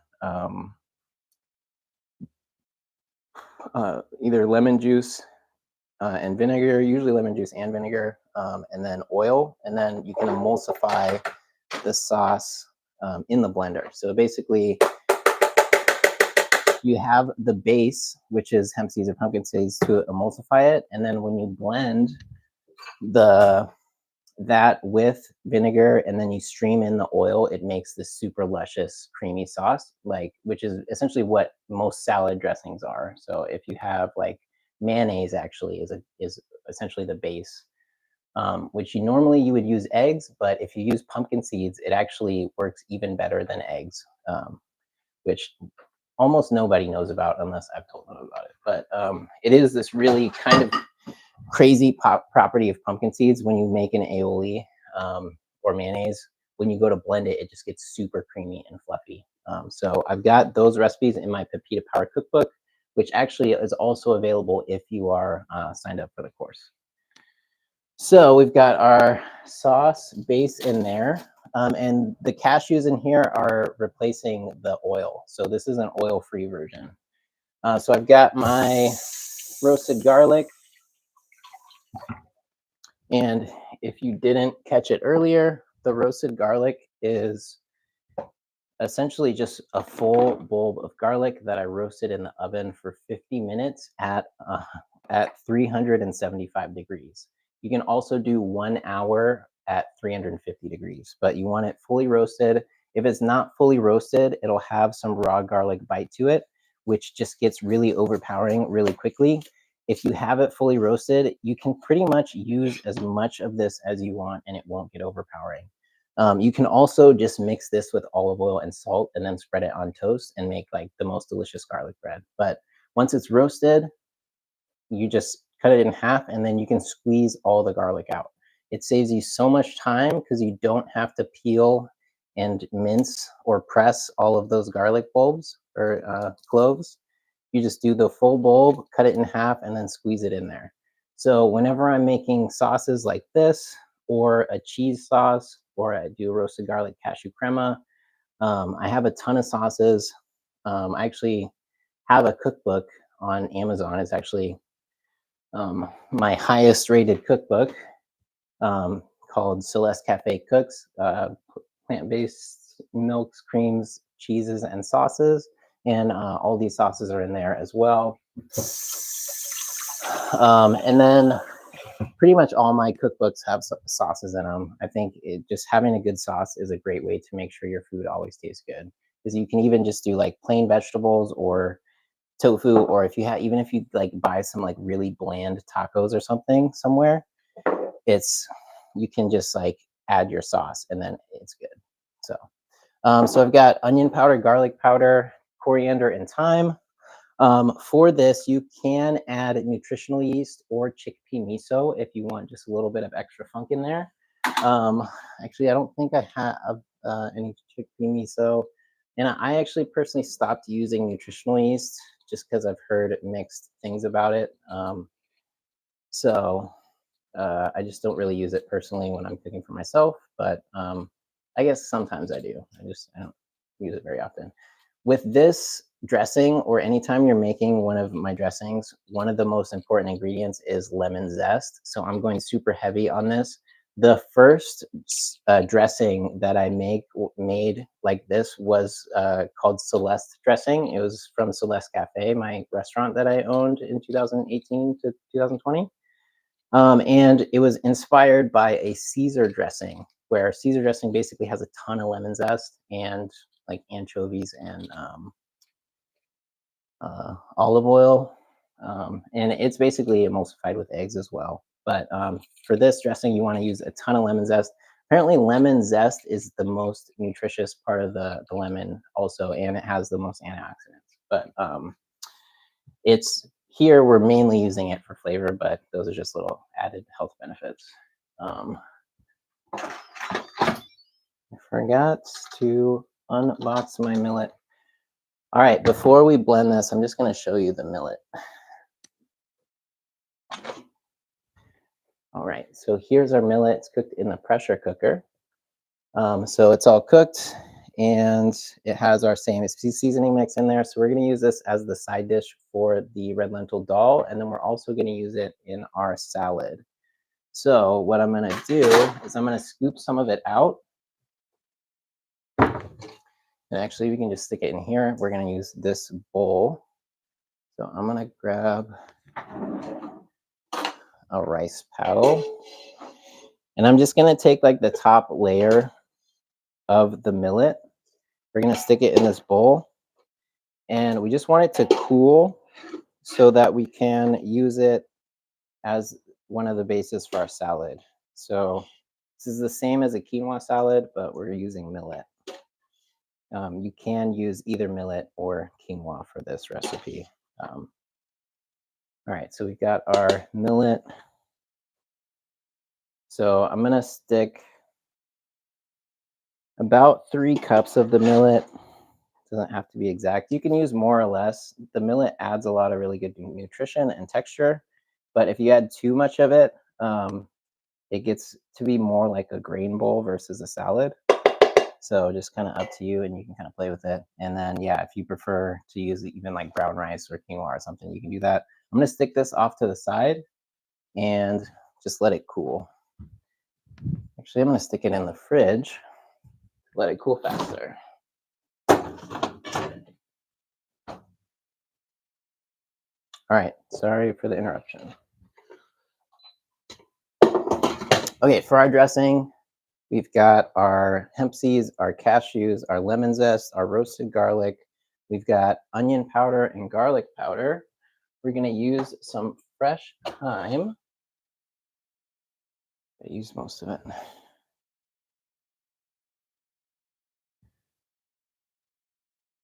And then,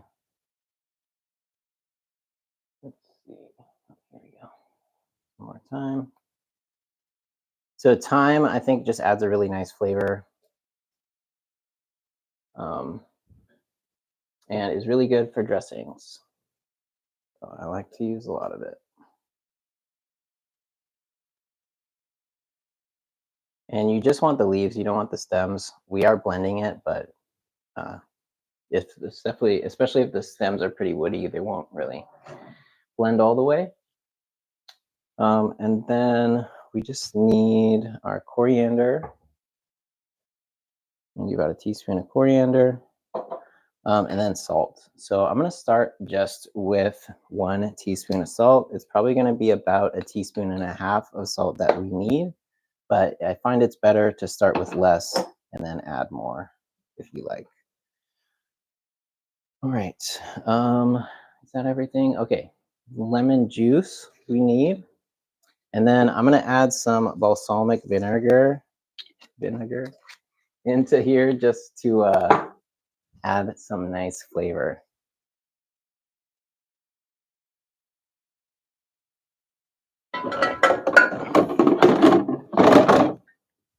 All right, and then I'm actually also going to add just a tiny bit of extra virgin olive oil just for flavor as well.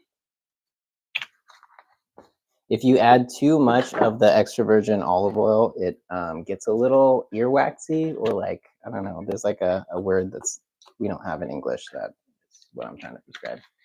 All right, so I'm going to add our water right here.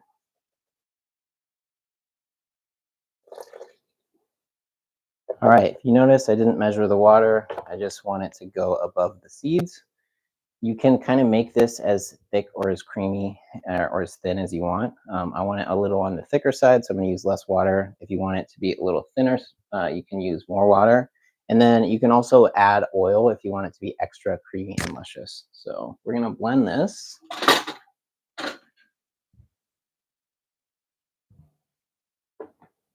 Start it on low and go up to high.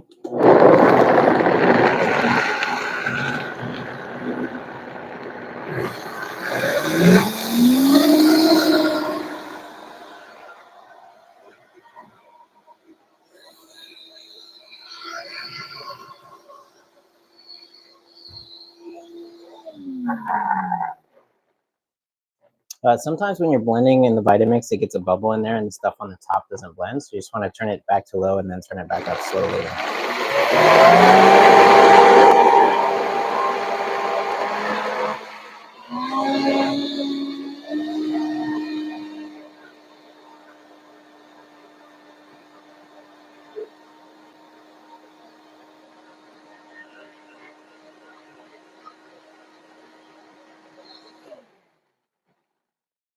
All right. So now you want to taste it. And I do have exact measurements for everything in the recipe packet, but I don't really measure stuff, so that's just how I make it. You notice that? Okay, pretty good. It's a little sweet from the balsamic dressing, so it needs a little bit more lemon juice. It could use another kind of vinegar too, like apple cider vinegar will just punch it up. I personally have just kind of stopped using as much vinegar in my cooking. I tend to prefer lemon juice. So we're going to add some lemon juice, and then it needs a little bit more salt. It also needs some more thyme. So I'm going to grab, ooh, dill would also be good in it, but we're not going to do that. So I'm going to let the thyme go. Thyme. Thyme, where did you go?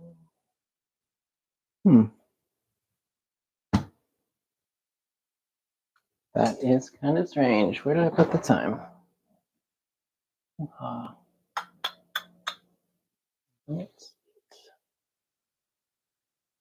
Oh, it's hiding behind the millet. Okay, so we're gonna add a little bit more thyme just to enhance the flavor. Because I am eating this salad this week and I want it to taste perfect. So when you taste your sauce, if it doesn't taste perfect, you can adjust. And also, I think some raw garlic would actually really enhance the flavor, kind of take it more in a Caesar salad direction. So I actually got a little bit of garlic that I grew in my garden. Well, I guess I didn't grow it. My garden grew it, but that I planted in my garden, I should say. Ooh. All right, so I'm gonna add a little bit of raw garlic.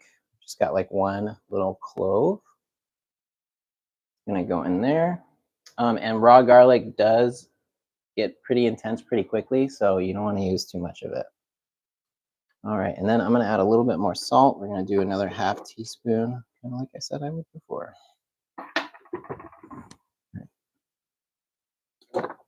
Oh, it's a bad idea. There we go.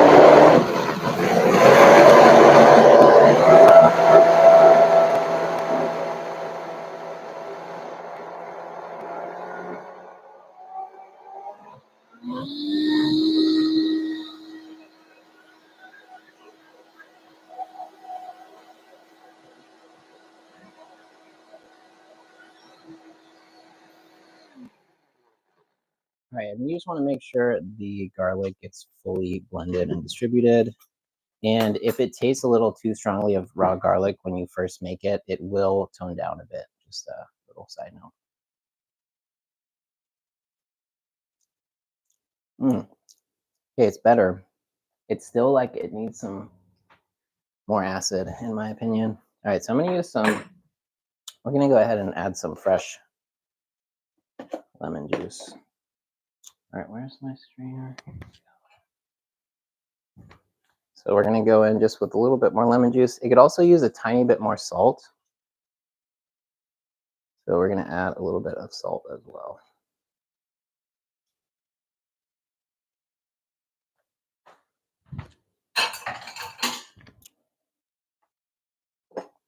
All right, there we go. And then if you add nutritional yeast, it really will amp up the flavor. Chickpea miso also will add that kind of funkiness, but we're gonna go without it this time. All right, so we're gonna start on low.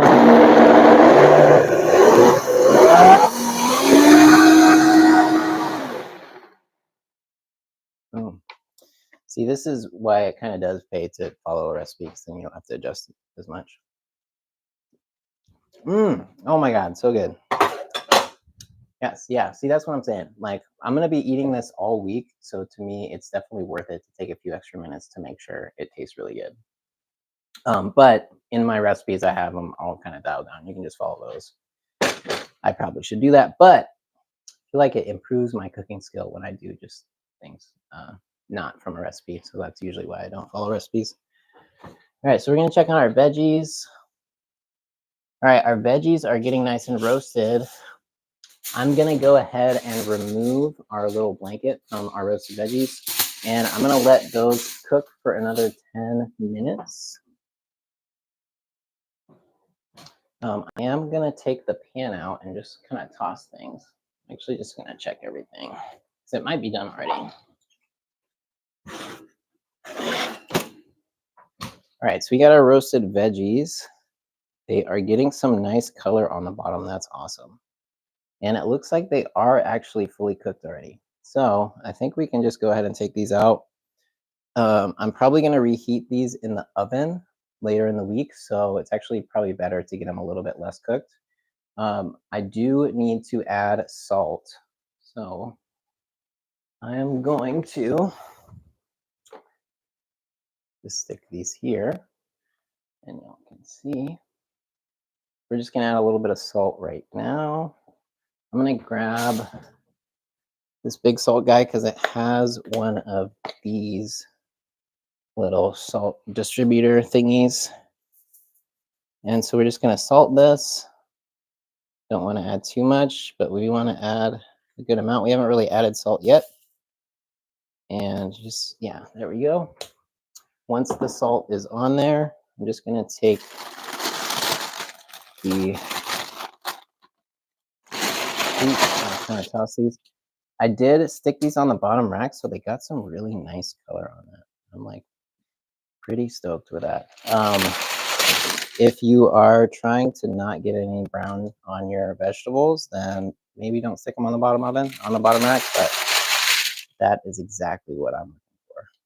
All right, so I'm gonna stick these off to the side, and just tossing them a little bit like that will help this salt get distributed.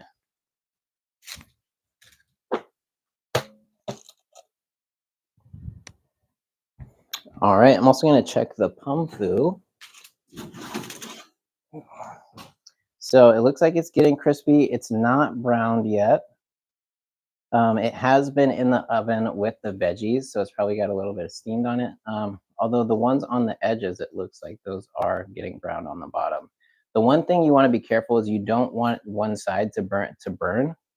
So if it looks like some are getting browned on the bottom, you just want to kind of go around and toss those around. It looks like it's just on the edge. So we're just going to do the ones on the edge. And these just go back in. The reason I didn't do on the top or didn't do these on the bottom rack is because if you do, the bottom will kind of burn. Like the veggies got pretty well browned, and actually that's how I like my veggies. So when you're doing the veggies and the pumfu or the tofu in the oven at the same time, do the veggies on the bottom and the pumfu or the tofu on the top. Oh, right. So we've got our dressing done. We've basically got everything done except for the salad. So we're gonna do the salad now. It's 2:54. The salad's gonna take about 10 minutes. So looks like we're pretty close to our 2-hour goal. I usually try to get everything done in like 2 hours. That way it just keeps me focused and I know I'm not gonna be spending all day doing meal prep. So when I'm planning these meal sets, I try to get them done or try to make them so that they'll be able to be done in 2 hours. And then I do have some really quick ones. Sometimes when I'm meal prepping, I don't actually prep full meals. I'll make stuff like sauces and just like components. And then depending on what my week looks like if I know I'm going to be cooking a lot and I'm not going to need a bunch of extra food, I'll essentially just make sauces and kind of things that make um, my week more delicious and convenient. Um, so we're gonna stick our Vitamix away. All right, so we're done uh, cooking just about everything we need. Are about 10 more minutes on our pumfu, and then we just need to make our salad. So I'm gonna grab my mandolin, and then one kind of funny tip. I don't know why that's funny, but funny thing is that if you have either like a Roboku or a Cuisinart, a like food processor, you can essentially chop everything in that. So even cabbage and carrots, and you can just kind of shred it. I really like using a mandolin. I also like getting everything extra thin. So I generally use a mandolin, like this one. And then I also have a little mini mandolin that I take with me when I'm cooking for other people. And I find that is super convenient as well, especially when I'm making salads. All right, so we're gonna whip out this salad really quick. Let's see, it's 2:56. We're gonna try to get this completely done in 10 minutes. So I've got two types of cabbage. I'm gonna grab a knife.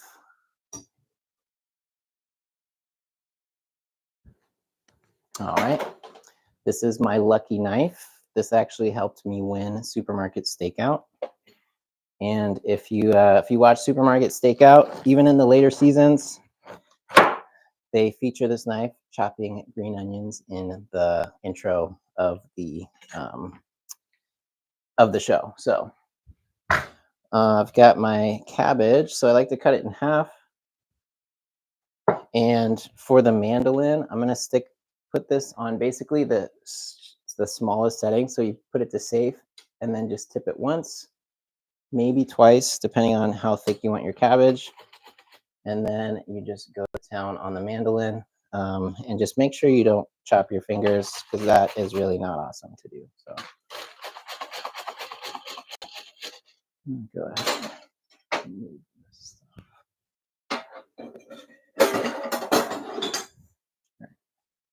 Okay, so we're chopping our cabbage.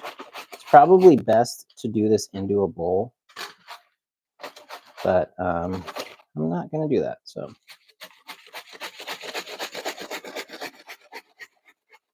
with green cabbage, you want it pretty thin, but you can get it a little bit thicker.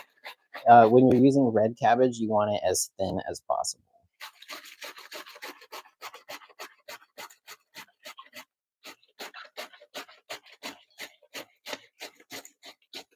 All right, and then when you get about there, you want to stop just so you don't chop your fingers off. So that would be awful.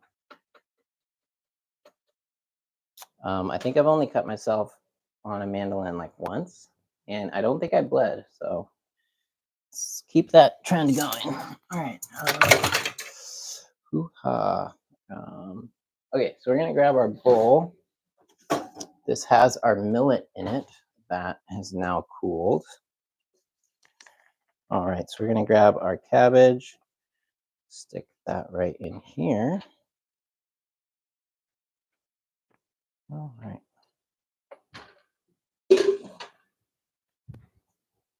Wash my hands.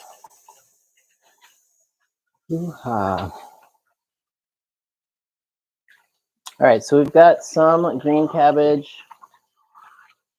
I'm just trying to think how much salad I want to eat this week. So one thing about meal prepping is you don't want to just arbitrarily make food just to make food. You want to think through your week and think of how much food you're going to need. And then also when you're going to eat it. So this salad, if you dress it, it's good for like 3 days. But if you make it and mix everything and then don't add the dressing, it can stay good in your fridge for like 5 days. And then you just dress it when you're going to eat it. So what I like to do is I usually will make a big bowl of the salad and then I'll put half of it in a container undressed, and then I'll put the other half, or then I'll dress the rest of it and then put that in a container and I'll eat that first, and then later in the week I'll take the undressed salad and I'll add some dressing to that and then eat that, and it stays super nice and fresh. So we're gonna add some bell pepper. I'm gonna do this on the mandolin as well. We're also gonna add some red cabbage, but I'm gonna get to the bell pepper first because we're gonna use mainly just because I'm using the same setting on the mandolin for the red pepper as for the green cabbage. So this just like this, super easy. And then just go slower when you get closer to your fingers. You can also use a cut glove, which is basically a glove that prevents your fingers from getting cut by the mandolin blade, which I highly recommend, especially when you're first starting out using a mandolin. All right, so as you get closer to your fingers, you just want to slow down and be extra careful. And then when you get to about here, you can either just like leave that in as a bigger chunk, or you can just kind of chop it up with your knife. Same with any pieces of cabbage that just end up not getting done all the way. All right, so we got that. And then we're just gonna do our cabbage, and then I'm gonna add some carrot as well, but we are gonna grate the carrot instead of slicing it. All right, I'm just gonna do the full thing. All right, fine. All right, so that's our, that's the second thinnest setting for the red cabbage, and that's actually a little bit too thick. So we're gonna go back to safe and then just one click, and then we get our cabbage super thin. I probably should have sliced this in half. I'm gonna go ahead and do that. You know, if you make a mistake, go back and fix it.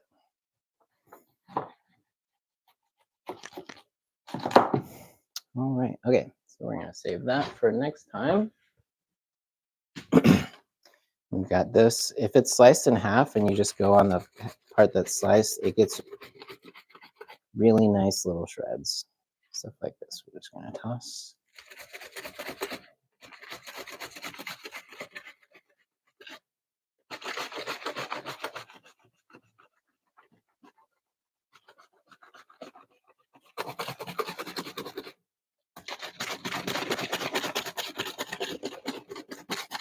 So back in 2019, 2020, 2018 also, I owned a cafe called Celeste Cafe in North Seattle. And actually, if you look it up on Yelp, you can still see our page and what we were like.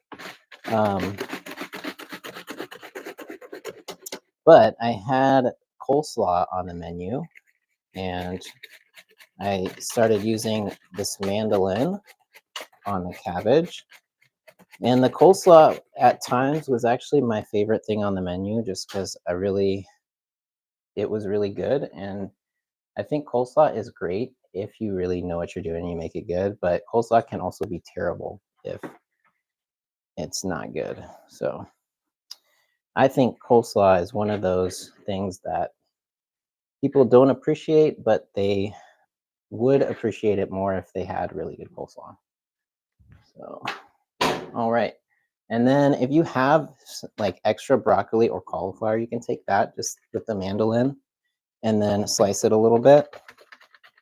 It's a good way to just add extra raw veggies into your salad because essentially it blends in with the cabbage. You don't really notice it's in there, especially when you slice it super thin like that. All right, and we're gonna do the same thing with the broccoli. Just get a little, some of the florets. And then the broccoli florets like this are good to add at the end when you're garnishing the salad. So just like some chopped broccoli florets, just add like kind of like a confetti sprinkle on the top. You see, like this, or just so yeah. It's little tips about making a salad. Okay, so the rest we're gonna grate. So I'm gonna grab a box grater. And again, if you want to save time, you can totally just grate everything in your food processor just with the grating attachment. But I actually like using the box grater, and it's kind of better to show than using the what's it called? Thingamabobber. Oh, there's my peeler. Okay, so we've got carrots. We're gonna do multicolored carrots. I've got yellow and purple. I probably should have saved some orange carrots for this, but I didn't think about it, so I didn't. So we're just gonna peel our carrots. I've also got a daikon radish. Oh, looks like we're not gonna finish in time. Okay.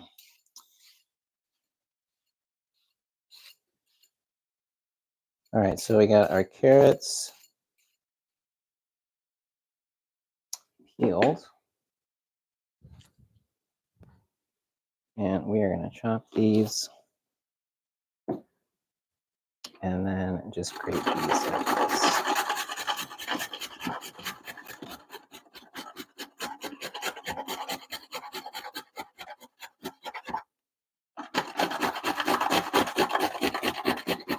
You also can slice these on the mandolin if you want slices. But I like the texture a little better when they're grated. All right.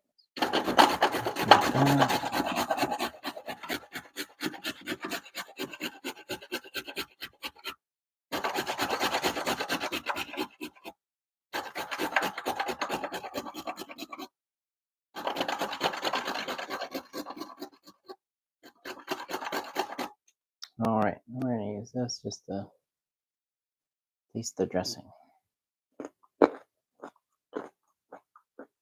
Mmm, so good. All right, got our carrots in there now.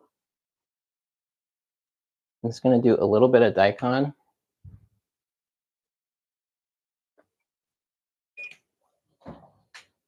All right, looks like our pumfu is done. I'm gonna turn the oven off. I'm just gonna leave the pumfu in there so it can dry out a little bit. All right, so we're gonna peel.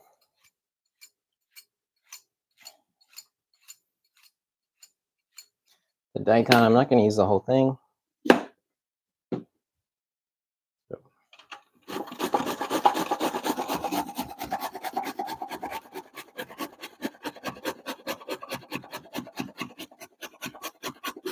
All right, there we go.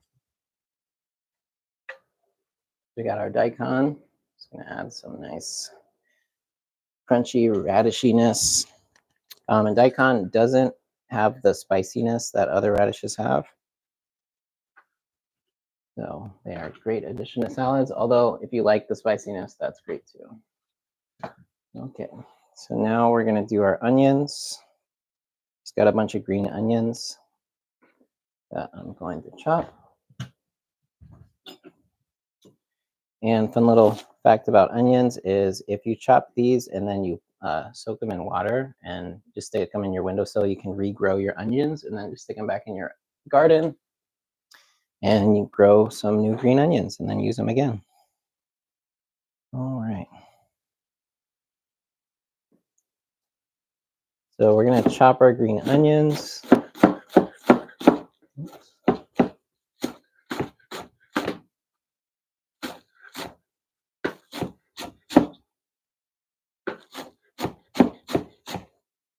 there's any like stringy parts, you don't want to avoid those.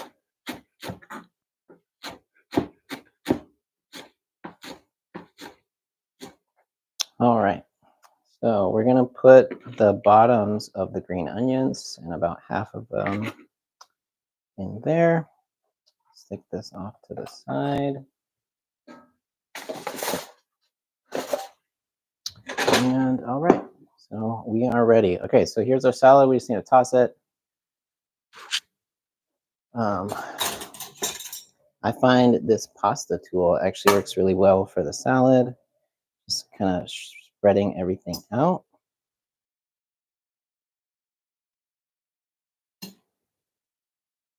All right. Okay, so what we're gonna do with this, I'm gonna grab another bowl real quick.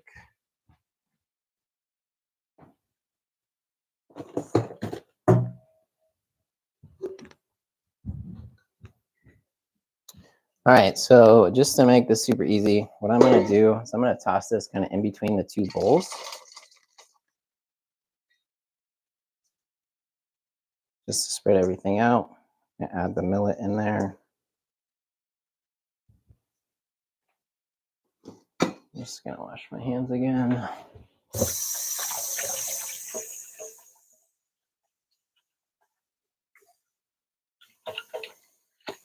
So yeah, you can't do this with gloves. I just like to have extra clean hands.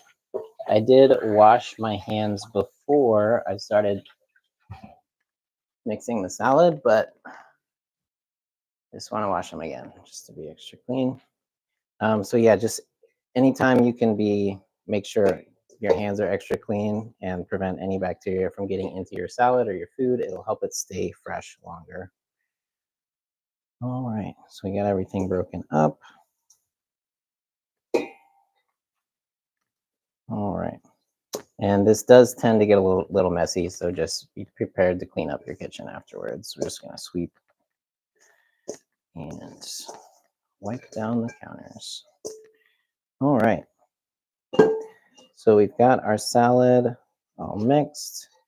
You can add more millet if you want. And then if you want to add chickpeas or anything like that, you can as well. We're gonna add the pumfu, but we're gonna just kind of add it a bit later as a topping. So this essentially is what we're looking for with our salad. All right, just nice and mixed. Should be pretty colorful. And then you can also just add some salt. You could eat it without dressing. Since the millet is seasoned already, it does have a good amount of flavor. So I'm gonna separate half of this.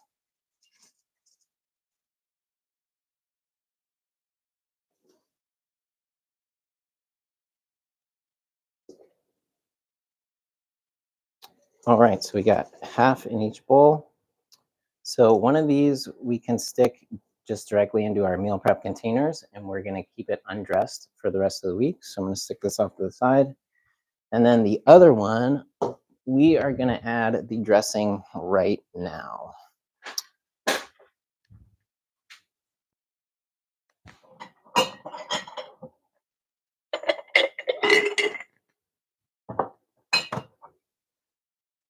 So for the dressing, the extra dressing, I've got a mason jar. And then you can also use a squeeze bottle.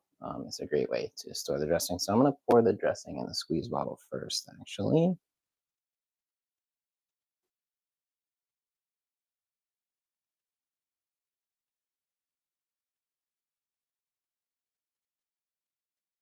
All right. So yeah, I'll save this for later in the week. And then we're going to add a good amount in here. And the rest in our mason jar.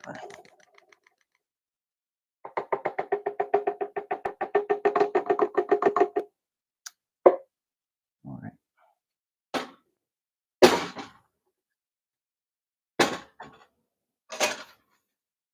All right, so we're just going to use this to kind of toss everything.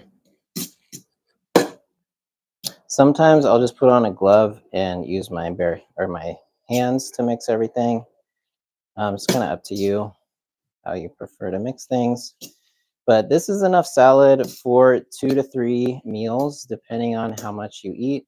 Um, Usually, when I'm having this salad, I'll have some soup with it. So I don't necessarily count on it to be the full meal.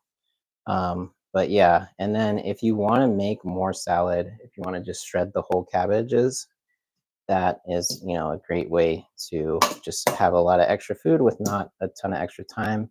If you're cooking for like 4 or 5 or more people, you're definitely going to want to shred more cabbage and then probably use a little bit more millet. But if you're just cooking for 1 or 2 people, I think this is a good amount of salad to kind of plan. You can just have this for 2 to 3 meals, depending on how much you eat. All right, so now that it's all mixed, I'm just gonna taste it. And then when you go to eat this, you might want to add additional dressing, and then you can also add salt if you want it more salty. Mm, yeah, that's good. Okay.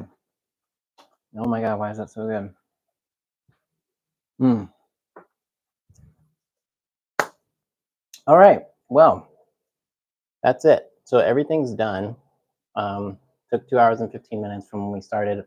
That is kind of with me explaining things. So I think, pretty well on target for our meal prep.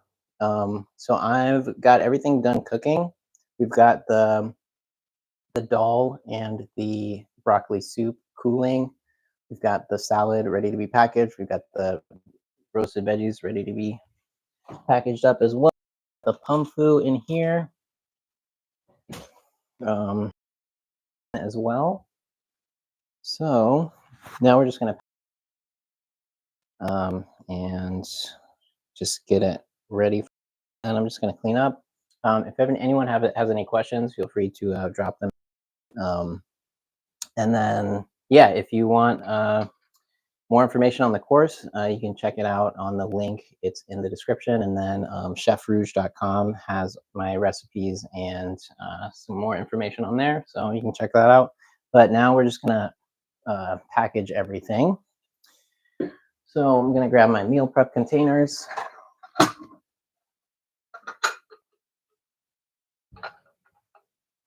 A lot of times I'll use glass. If I'm doing packaging salad, sometimes we'll just use like plastic, but it's kind of depends on what I'm packaging up. So, all right, so we're gonna stick our salad in here. I will do first. I grab a spatula. All right.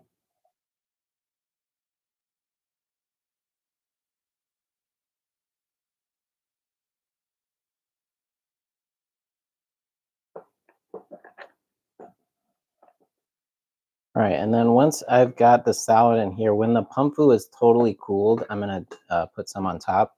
And I'm also gonna sprinkle some hemp seeds. So once it's packaged, if you are packaging it for multiple days in multiple meal prep containers, I think it's nice to just add all the salad first and then add garnishes after. So for example, we're gonna do some green onions and some hemp seeds. And hemp seeds just add a ton of nutrition. There's already some hemp seeds in the dressing, but these just add a ton of protein and omega fatty acids. And actually, if you look at the bag of hemp seeds, it kind of looks like a multivitamin. It's got calcium, iron, potassium, vitamin E, thiamine, riboflavin. Yeah, I'm not going to read it all, but basically, one of the most nutritious ingredients you can eat. So I'm going to add some of that. And then, yeah, if you want to add anything on here like toasted pepitas or chopped tomatoes, really up to you, whatever you want to add. Chickpeas also make a good addition. And then, yeah, we are going to add the pumfu in just a little bit, but I'm going to stick this off to the side.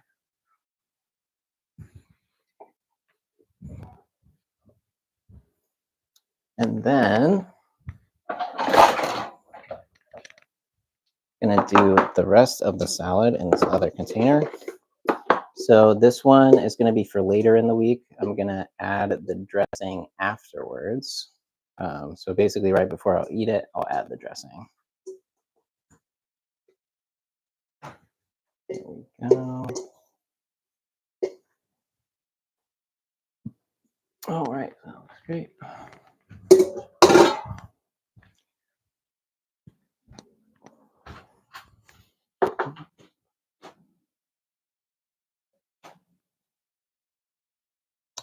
Right, so for the broccoli soup, I'm actually going to put this into a jar, or multiple jars. So, got that one.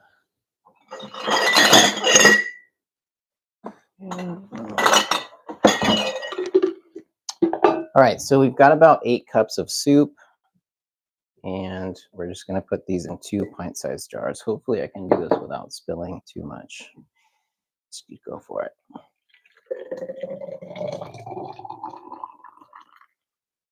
Wow, that worked way too well. All right, let's see if we can do it again.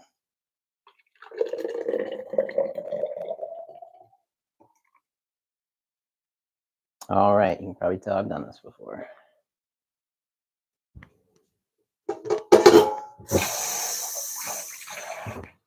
Just gonna use a spatula just to get the last little bit because this soup is so good. I don't want to waste any of it. All right, so our soup's ready to go. I'm just gonna stick these in the fridge with the top off.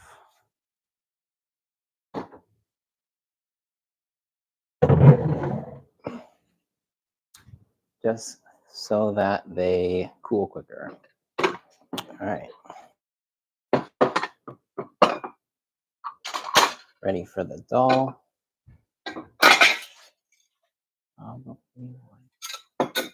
That sounded terrible.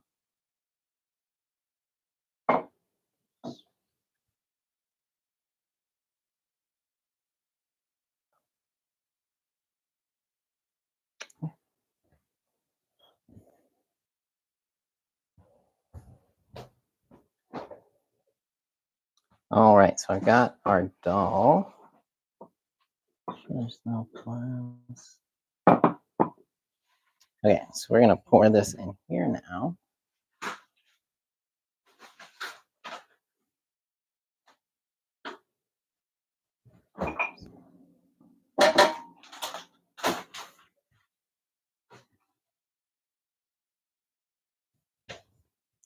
Might be a little bit awkward. All right, there we go.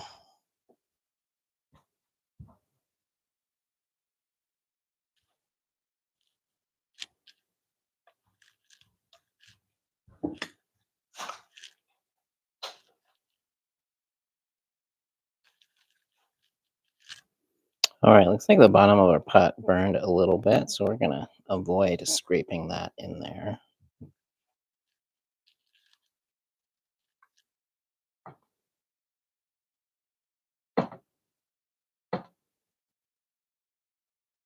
All right, we got our lentil dal.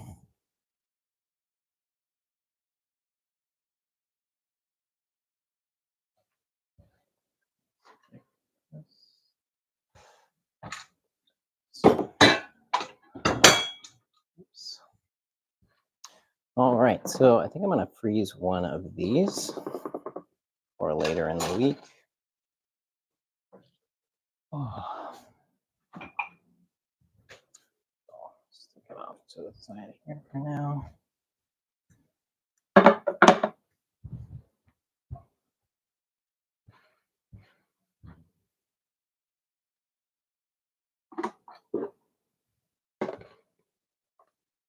All right, and then we just need to package up our millets. This container's a little big, but that's what we got.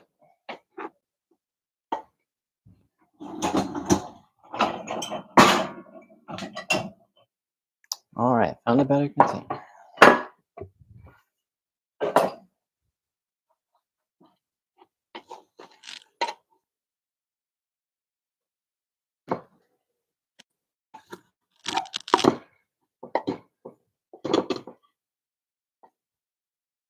All right, and then you just want to break up any clumps of the millet.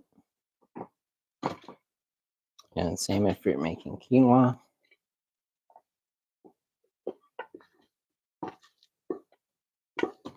All right, and then the millet will stay good in the fridge for about 4 days. All right, that looks great.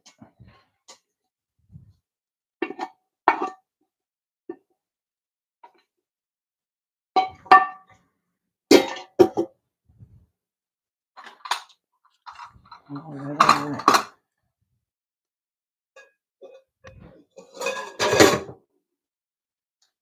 Let's stack that stuff out of the way. All right. So we basically got everything done. I think the last thing is just our veggies and pumfu that we need to package up.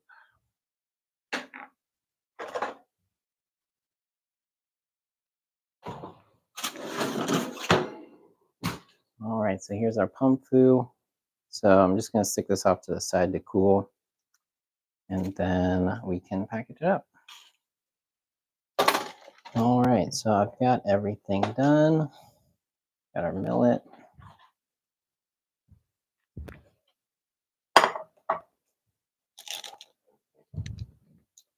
Got our veggies.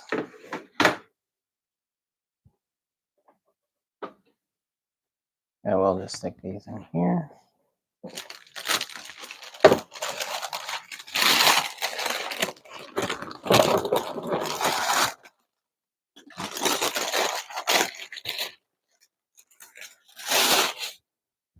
All right, so yeah, got our veggies in here, and just need our pumfu. So I've got everything laid out on the table. I've got the soup in the fridge. Let me grab that.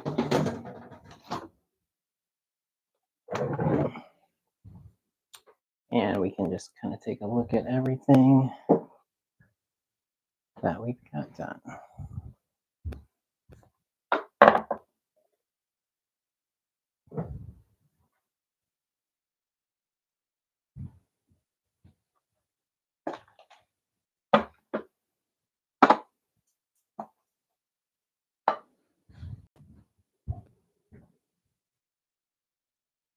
All right.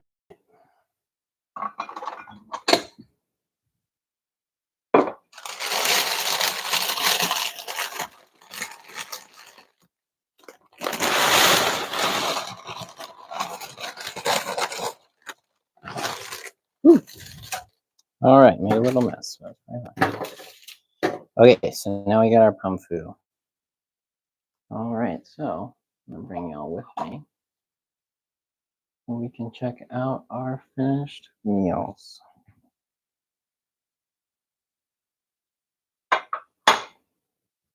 All right, so here we go.